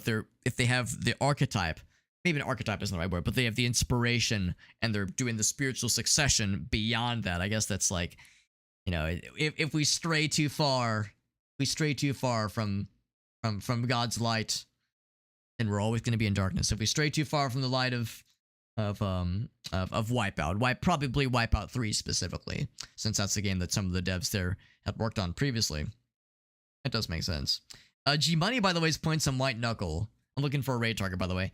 Ain't nobody playing this game right now, are they? Ain't nobody playing this game. No, that was wishful thinking. Now G Money's doing some White Knuckle. That game is very fun. Oh, you're right. Let's do Agasso's Redeem. Yeah, you're right. Thank you, Agasso. Thank you for the reminder. I got too excited. I got excited when I brought the follow list and I saw G Money playing White Knuckle. I was like, dude, that game is so good. But yes, let's go ahead and grab the next chapter of the video. Let me snag it. We snag the video. Scroll up. And actually, if nothing, it's probably in my search history or browser history rather. Let's just do it that way. There we go. Malone presents the Big Ass Stadium Tour. Oh, thank goodness. With Jelly Roll and special guest Sierra Farrell. Oh man, and I'm gonna miss it. Oh Some no. massive fannies, and I So we'll but look how this is like a very important part of the video. You can see the little hump. You can see the hump. Like this is a very important part. Go ahead and turn on captions. So like this is a very important part. We need like this. Yeah, here we go. We need this like this full conversation because this is very important lore. It was sold by the Wipeout devs. Oh, okay. It's a rebrand. Interesting. Okay. Oh, interesting. Interesting, Rossi. Yeah.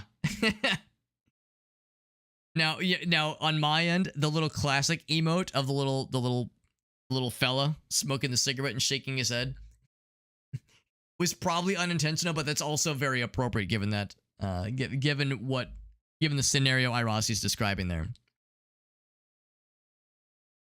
At least they paid their employees, which is nice. Like, at least the employees got paid. Yeah, it is a rebrand, though.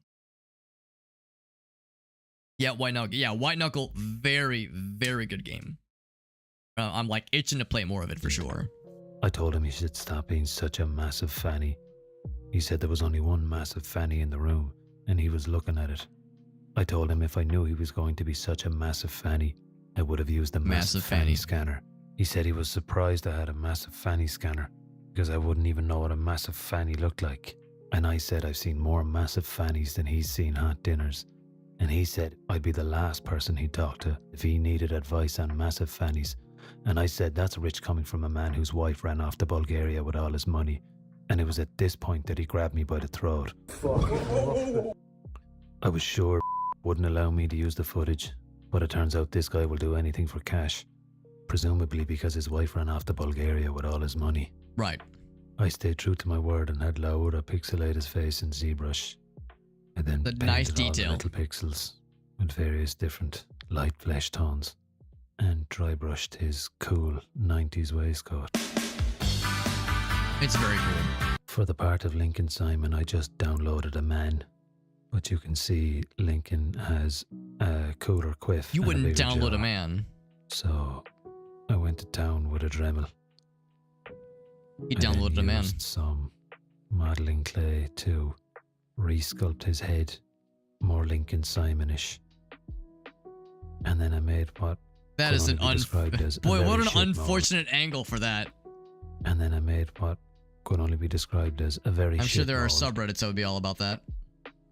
I filled it up with urethane. Had to be, Gave it a that had to be little paint. intentional. That had to be intentional. Oh, what's up, Give Carl? him an olive green jacket. Carl, white we're shirt. watching a very educational video. Watching a very educational video. Yeah, yeah.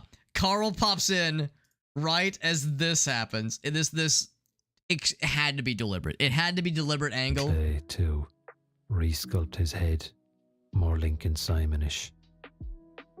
And then Look at I that. made what could only be Ain't described no as way a very shit This mold. man knew exactly. He knew exactly what he was doing. He knew what he was doing. Good fucking lord. Good fucking lord. That's ridiculous. Anyway, Carl, thank you for that raid, my man. Thank you for that raid. Yeah, the timing is ridiculous. Yeah. Yeah. Yeah, he said he downloaded a man. Yeah. Yeah, he was like, for this guy, I just downloaded a man. For the part of Lincoln Simon, I just downloaded a man. I just But you can see- downloaded a man. You wouldn't download a car. Yeah, Carl, I got you covered, bro. I got you covered with the facial content. Much like how he got covered in a substance, a nondescript substance.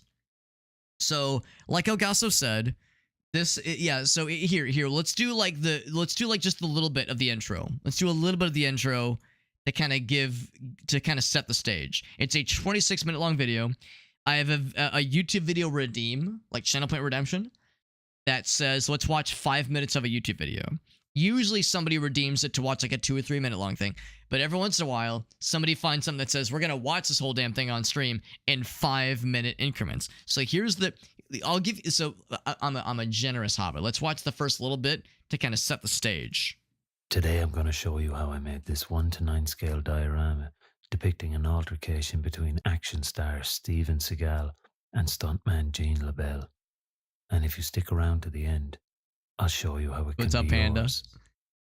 Is there an angle that could have been? Yeah. That angle was something else.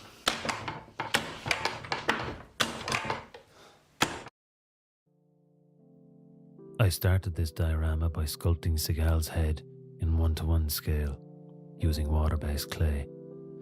I used a cutout of his profile to set the proportions and widened him out, starting with his eye sockets and then his jawbone, slowly bringing out his features. There are many versions of this story, but the highlights are thus. While on a movie set, Seagal was boasting about how he couldn't be knocked unconscious due to his Aikido training. Upon hearing this, stuntman Gene LaBelle offered to put him to the test. There was a tussle between the two men, which ultimately ended with Seagal being choked out and subsequently evacuating his bowels. Now, I've heard versions where Seagal Allegedly. pisses himself. Allegedly. Versions where he frats at the mouth. There are versions where Jean LaBelle gets a slap in the penis. And I've heard versions that centre around LaBelle's desire to seek revenge on behalf of all the stuntmen that Seagal hit over the years. A practice called tagging that is frowned upon by the stunt community. The version I'll be doing is based on a source I deem to be reliable, but more on that later. So that sets the stage of what this whole thing is. And we've made it to, yeah, we were talking about the guy being a fanny. The guy being a massive fanny and the dude's wife running away with all of his money and fleeing to Bulgaria. Carl, thank you for that raid. And whenever somebody raids, I always like to ask if there's any clips of yours to share. As you brought your peeps to me, the least I can do is ask if there's anything of yours you would like to share with us, so that way we can like put up on the big screen and we can watch together, much like how we're watching this epic tale of a recreation of the scene of this altercation between Jean LaBelle and Steven Seagal and the stories that go along with it, and the trials and tribulations that the crafting experience brought along with it, and just background on the stunt community, you know, stunt men and stunt women and Hollywood, that kind of thing. So it's in martial artistry. It's interesting stuff. And we had just gotten to this part, where the dude asked that if he was to be used as a model, for this sculpting project, he asked that his likeness be obscured. And then we downloaded a man. Lincoln Simon, I just downloaded a man. He just downloaded a man. And then this content, this scene, More this Lincoln scene. Simonish. And then I made what could only be described as a very shit mold. It is interesting. It is interesting. Give it a lick of Lincoln paint. He's very good at this. Give him an olive green jacket, white shirt. Like, it looks and really brushed good. his cool grey slacks. Then offered them up to the diorama.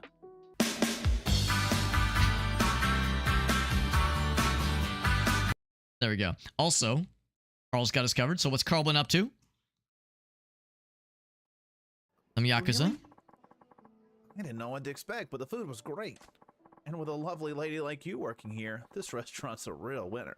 I'll have to come again and stare at your tits more. Mm-hmm. I was bracing myself up when he said I'll have to come again.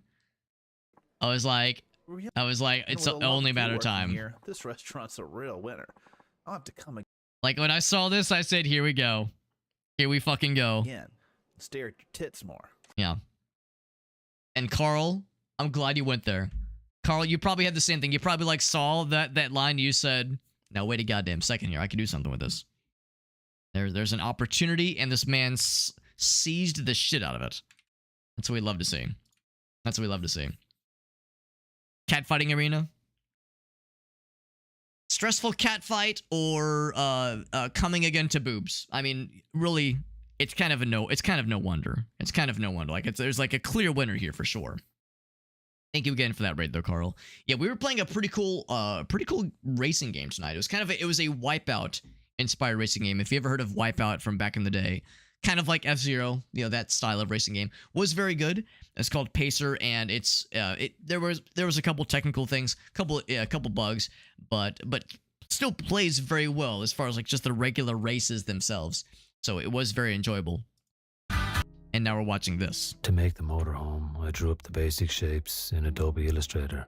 Thank you for used that a raid, laser bud. cutter to cut the parts out of 5mm acrylic. Laser cutter. I then bonded the pieces with dichloromethane. Dichloromethane is a controlled substance and can God. be difficult for hobbyists to obtain. I find the best approach is to walk into your local chemical manufacturer Mhm. wearing a well-tailored suit, slap your hand firmly on the receptionist's desk, and in a loud, confident voice exclaim, "I want some dichloromethane." For the trailer hitch, I ruined a perfectly Guess it good worked. paintbrush, and then I just glued a lot of shit to it. Then I primed it and used some decorator's filler or husband paste to fill in any gaps. Painted it silver and then weathered it using some washes. There's a bit of black in the handle. Looks good. I modelled and printed that gas cylinder and gave it some cool paint effects. Stuck on a transfer and then weathered it using a bunch of keys. I learned that trick from Miggles. There's a little pipe regulator. Glued a hose onto it, and that's how the actor gets hot water gushing out of this vanity that I'm building here now. Impressive out level of Brendan detail. board.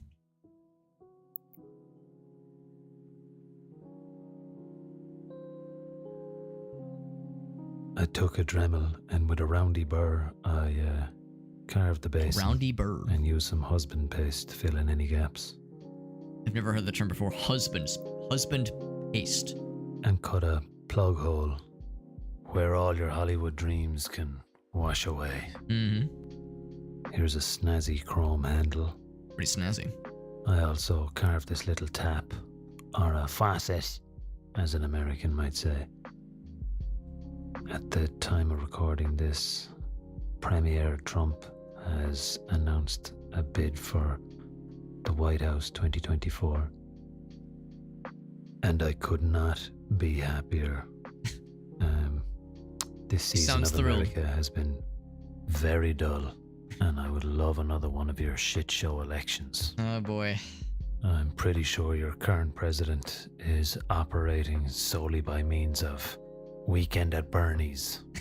I cut up a filthy piece of wood I found in the garden and stuck it down using my hands. Filthy piece of Then I wood. used my hands to stick the Glowing greasy endorsement. wallpaper on the wall, and I peel that bit back with my hands. I'm doing most of this stuff with my hands actually, so I'll stop saying that. See, there's more handwork. Just all Handwork? hands. Oh baby. Yeah, work those hands. I cut up some reflecting plastic to use as a mirror. It's And impressive to me I carved because this small little folding desk with some metal trim around it, upon which your actor can, learn their lines. it's impressive because when we first see that establishing shot of the diorama, you would think that this is like the two actors, like the actor and the stuntman in this pose, like that's the big one. And maybe the two bystanders are important too, and the trailer is just like a backdrop. That's kind of what I expected. But he's like going the full mile and going the extra mile rather, and modeling the inside of the trailer. Like just the level of detail is really impressive. It is really impressive.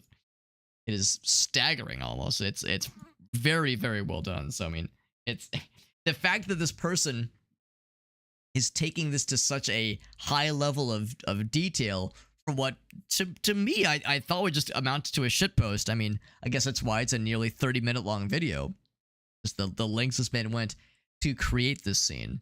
It is really something. It is really something. And like Carl had said, the voice, the voiceover and the style of commentary, it's soothing. It's also unsettling at times. It's also easy, like, if this would be really good, like, I'm not going to say it's good second monitor content, because I realize that could sound dismissive, but I could see somebody doing something creative and listening to this, and, like, glancing up every so often, but, like, it's cool to watch, but I could see it also being interesting to listen to primarily, and then you kind of glance over every once in a while. But yeah, a little bit of political stuff. I'm not bothered by it. I mean, this was recorded November 25th, 2022. That was a very innocent time, relatively speaking. That was a pretty innocent time. Like, oh boy, time for another fun election cycle. Yeah, it's hilarious. It's great. It's probably fun when you're not living in it. It's probably amusing. Probably amusing for the rest of the world. Not so amusing when you're living in it. It's not so amusing when it's like, wow, that's a really funny looking house fire, and we're over here being like, bro, It's not so fun being the one living in that house that's on fire. Not so fun, man. It's not so fun. Thank you to Carl for that raid. Yeah, Carl, I know he's got to pop off. I got to hop off too. Yeah, just like you, it is nearly 2 a.m. here. He's lots of, well, it's not too jargony, but yeah, there's stuff I've never heard of. Husband paste was one of them. I'm familiar with Dremels, at least there's a couple things. But yeah, lots of tools that I've never heard of, never seen before. It's impressive. The textures on the clothing are detailed. Yeah, I mean, a lot of like, you know, high budget games with that kind of attention to detail. It's pretty extraordinary. Why do urinals exist? To catch the piss. That's what the floor is for. Now, Pelican, what you say is that's what my mouth is for. It's, you know, otherwise it's weird. Weird otherwise. Yeah, the floor, pissing in the floor, come on, that's strange. But, you know, you what you say is like, no, you got a perfectly good mouth. What else do you need it for, right? That's like the obvious setup. But that's okay. That's okay. We'll forgive you this time. We'll forgive you. But anyway, no. Pacer was fun. Pacer was fun. I'm glad we got to play it. I'm grateful I was able to get to a review key to check it out. And no, it's good. It's a good game. It's the technical downsides were a little bit annoying. The most bizarre one by far was the sprint challenge that just auto completes because it's bugged. And everybody is set as DNF. Like, that's so bizarre to me, but it's funny. It's funny, and I can honestly say I've never seen that before. Never seen something like that happen before in a racing game like that. But no, I'm still glad we played it. Like, when you're in the race and you're going and you're like off to the races and the audio is working, then it's very good. Usually that's not how it goes when you have a game like this that has technical problems. Usually the menus work great, and then you get into the game and yeah, the frame rate is sucking dick, or the game crashes at like, you know, a spectacular moment. So I'll take like weird UI goofery and okay, and the one faulty challenge. I'll take that over like an unstable experience when you're like in the throes of a race. So at least there's that. At least there is that. But yeah, we're gonna find a raid target. I'll admit there's my follow list is not entirely, but mostly Oblivion Remaster. And I'm not trying to avoid Oblivion Remaster necessarily. I'm not trying to say like, whoa, don't show it to me. Or like, or I want to be different. I want to be different. I don't want to like do what everyone else is doing. But yeah, there's a lot of Oblivion Remaster being streamed right now, and that will probably continue into who knows how long. It's been a minute since any of us have had some kind of mainline new Elder Scrolls content. Even if this is just a retread, a remaster, a visual overhaul of an existing game, it's still there is still enough newness there where we haven't had something like this in a while. I guess Elder Scrolls Online, yeah, kind of, sort of. Skyrim, Ultimate Legendary, for real this time we mean it edition, yeah, same kind of thing there, I guess, but no, I get the excitement, and it's cool. I'm glad that it's good. I'm glad people are enjoying it. That's what's up. That's what's up. It's so you can, yeah, look, yeah, yes, yeah, nice cock, bro. Exactly, Ace, exactly. Ace has got it figured out. Yeah, Ace has got it. Ace, you cracked the code. You cracked the code because some people struggle with that. Some people don't understand. They'll come around. They'll come around eventually, but for now them's the breaks. Yeah, it is hype. Yeah. I think you're right. I think it's like not quite the same engine. I think like it's obviously not a remake necessarily, but yeah, under the hood there are some differences. Yeah, trying to move away from it. Yeah, well, I can't say I blame them. I mean, Oblivion, of course, is known for some not always running the bestest. Even for its time, I think it had some struggles from a technical perspective. Of course, the PC version crashes if you look at it wrong. It's if you're playing on a day that ends with the letter Y, then yeah, Oblivion's not gonna run too good on you. It's a little bit rough. It's a little bit rough. Even if you take pains to get all the right patches and play in compatibility mode, run in admin privileges, it's still a wash, unfortunately. Is it complete? It's completely okay. I wasn't sure it was completely different. I knew there were some changes under the hood. They had to rebuild the whole game. So is it a remake? Because I thought it was a remaster. I thought it was just a remaster. But yeah, if it sounds like if they had to rebuild everything, then it sounds like more something more akin to a remake. I mean, it does look really good. It looks really good, and I mean, it seems like it runs well. I've heard like it performs quite well too. But which is, you know, like good frame rate, that kind of thing. Sometimes when a game comes out, when it first drops, it's like, oh shit, this is a buggy mess. And also, it's a Bethesda owned product, but not a Bethesda developed product. So maybe that's why it runs so good. Maybe that, I know there's a billion jokes to be made. Harder Bethesda releases a buggy game. Yeah, I know, crazy, right? Oh, Starfield, right? How could I forget about Starfield? I'm always forgetting about Starfield. I think a lot of people are forgetting about Starfield. Not to say it's bad, but just I think it was just kind of forgettable, honestly.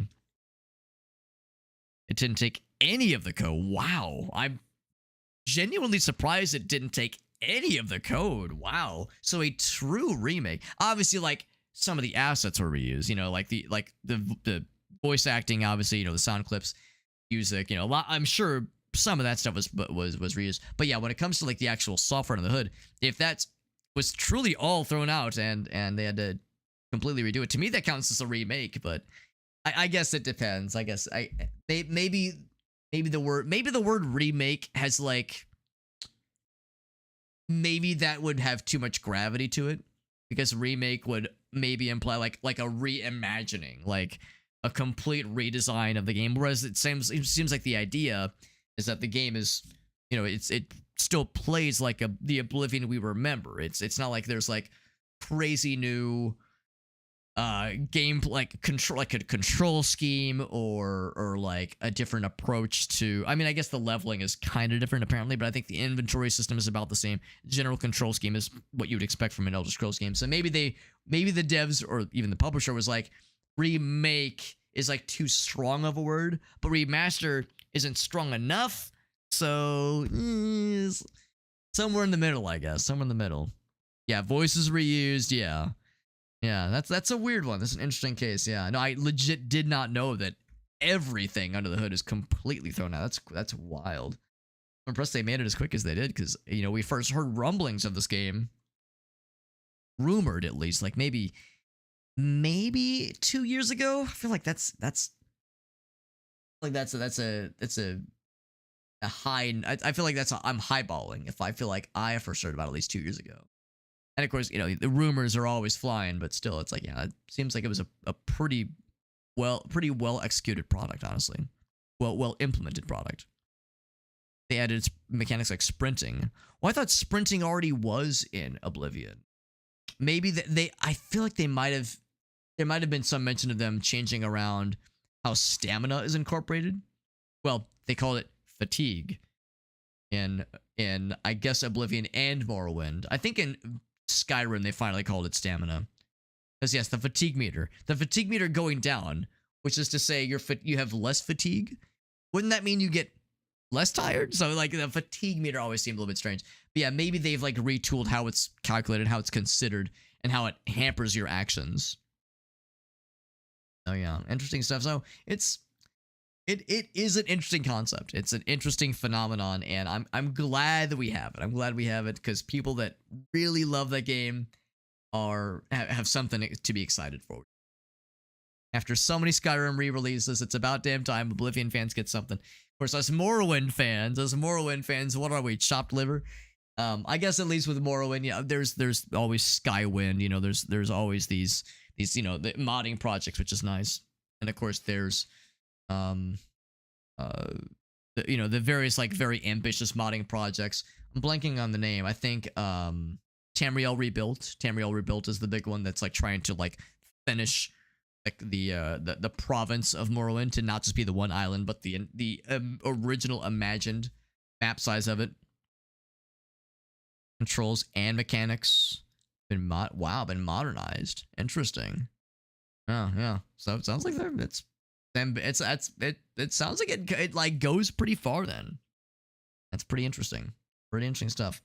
Modding community. Well, that's the thing too. I'll be curious to see what kind of mods will come out for this game. I can only imagine it's only a matter of time before somebody mods the remaster or remake to like have the old visuals and play like the old game. Like it's only a matter of time before someone demasters the remaster to make it look and play and feel like the old one. What I really hope is that there's still like funny bugs. You know, the crashes I could do without, but I would hope like some of the funny bugs, like physicsy shenanigans and like just weird jank with the AI and NPCs. I hope we still get a lot of that, and if we don't, I hope mods add it in so that me and me alone can be happy, because it's all about me, right? It's all about me. Anyway, G-Money's streaming some White Knuckle. This game is very fun. This game is very fun, and I want to play more of it. I want to play more of it, so I will vicariously live through him as he streams it tonight, so that I can look forward to streaming more of it myself in a future occasion. And I can learn from the master. And by master, I mean, I think this is his first time playing the game. This evening, that is. I could be wrong here. So it'll be a good time to getting to hang with him. He's a cool streamer. We rated him a few weeks ago. I want to say 2 or 3 weeks ago, and thought he was really cool. I was really happy we got to raid him. It's fun when you raid somebody for the first time and you like, you know, I feel like I can find, you know, like something fun to comment on with the streamer that you raid for the first time with very little with you know, very little exception. It's like you can usually, you know, find something fun to kind of comment on, something cool to joke around with. But it's always especially fun, yeah, when you raid someone for the first time and like you really feel like you establish a rapport. And I feel like I had that with G-Money. I feel like he's like a genuinely funny dude. I feel like I was vibing with his sense of humor and the other folks in his chat. So he's playing some White Knuckle. Seems like a really cool dude, and we're gonna raid him. And that is the plan, Reno. That is the plan. Yeah, when I played Oblivion, the crash is extended by the playthrough by about 100. Probably the number of times it crashed the game, or even blue screened my computer on a couple of occasions. Shit was bananas. But this has done nothing to add mod support. I'm hoping they do eventually, but you're right. I don't think there's much right now. Give me the old glitches. There you go. Yeah, so if there could be... Yeah, I think Ace is right. I don't think there's official mod support, but there will inevitably be ways to do it based on the engine being used. So that's the hope. That's the hope, is that there'll be something. There'll be something to look forward to for like maybe modding potential, especially given, like Ace was saying, especially given the Elder Scrolls known modding community up to this point for all the Elder Scrolls games. It's only a matter of time. It's also only a matter of time before existing Oblivion mods get remastered edition mods thrown in, kind of like what we had with Halo Custom Edition. Well, the Halo PC port. Okay, I'll back up. The PC port for Halo 1, which had the custom edition version, kind of like a re-implementation, I guess, of Halo CE for Windows PC, versus like the Halo Master Chief Collection. Like those two forks of Halo 1 on PC they're very different to develop mods for. But there's been like enough interest in some of like the really big ones where you sometimes will have a mod that has versions for both, or like some kind of versions for both. What do I want to call them? With both forks, with both implementations, I guess, of the game. So maybe we'll be lucky enough and have some of that for some of the more well-known mods. So, and everyone gets big. Oh, absolutely, with very generous jiggle physics, of course. By the way, my socials page is in the chat. It's got all of my links. It's got social media. It's got Twitter. It's got Instagram, TikTok, Blue Sky. It's got all that stuff out there. I do multi-stream to YouTube and Facebook and Trovo and TikTok, but Twitch is the main one. So if nothing else, I recommend following me there. If you want to, no pressure. You don't have to. I'm not going to tell you what to do. How to live your life. In the Discord server, we have a Discord server that anybody's welcome to join. We do giveaways every so often. I think we will be doing some giveaways probably next week. I think probably not this week, but probably next week. We'll have, I think maybe one key for the game we're streaming tomorrow, Asgard's Fall. Asgard's Fall Viking Survivors. I think we'll have one key for that game to give away. And possibly a key or two for Lost Skies. because we'll be playing that on Saturday with some friends, which would be really fun. If anybody wants to see what other games I'm playing this week, we do have the schedule posted in the Discord server. I try to keep up to that, keep that up to date as much as possible. But yeah, the schedule is posted in the Discord server, and we have a number of channel roles that if you wanted to sign up for notifications, there's a notification category for when I go live. There's a notification category for when I post a schedule update. There's a notification category for when a new giveaway opportunity has opened up. So if you wanted to, the Discord server has optional giveaway or optional notifications you could sign up for if you wanted to. But I try to not at everyone, because that's a great way to, scare people off. I don't want to scare people off. And if I'm scaring people off by adding everybody, that's no fun. I'd much rather scare them off by waving my penis in traffic like a proper enlightened individual. It's that simple. You want to be classy about it. That being said, friends, we're going to raid G Money. He's playing White Knuckle. Played this game a whole bunch last week and loved the shit out of it. Looking forward to playing more of it soon myself. But let's watch this man. Let's cheer him on and see how a real master, master knuckler does their thing. And by master, I mean I don't know if he's played this before tonight, but he's having a good time. Clearly, I'm recognizing the areas where he's getting stuck and like falling down in. So he's just like me, for real, for real. I'll see you guys around. Everyone have a great night. Shout outs once again to Jorf and Lunar Sketch and Carl for those raids. You guys have a great night. Thank you again for those raids, folks. And I'll be back most likely tomorrow. If that changes, by the way, I'll post in the Discord server in the schedules channel. There's always a chance I might have to reschedule, especially the Wednesday streams. But we'll see. We'll see. Everyone have a good night.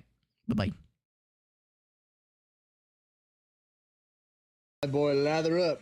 Nah, don't worry, that's 10 easy.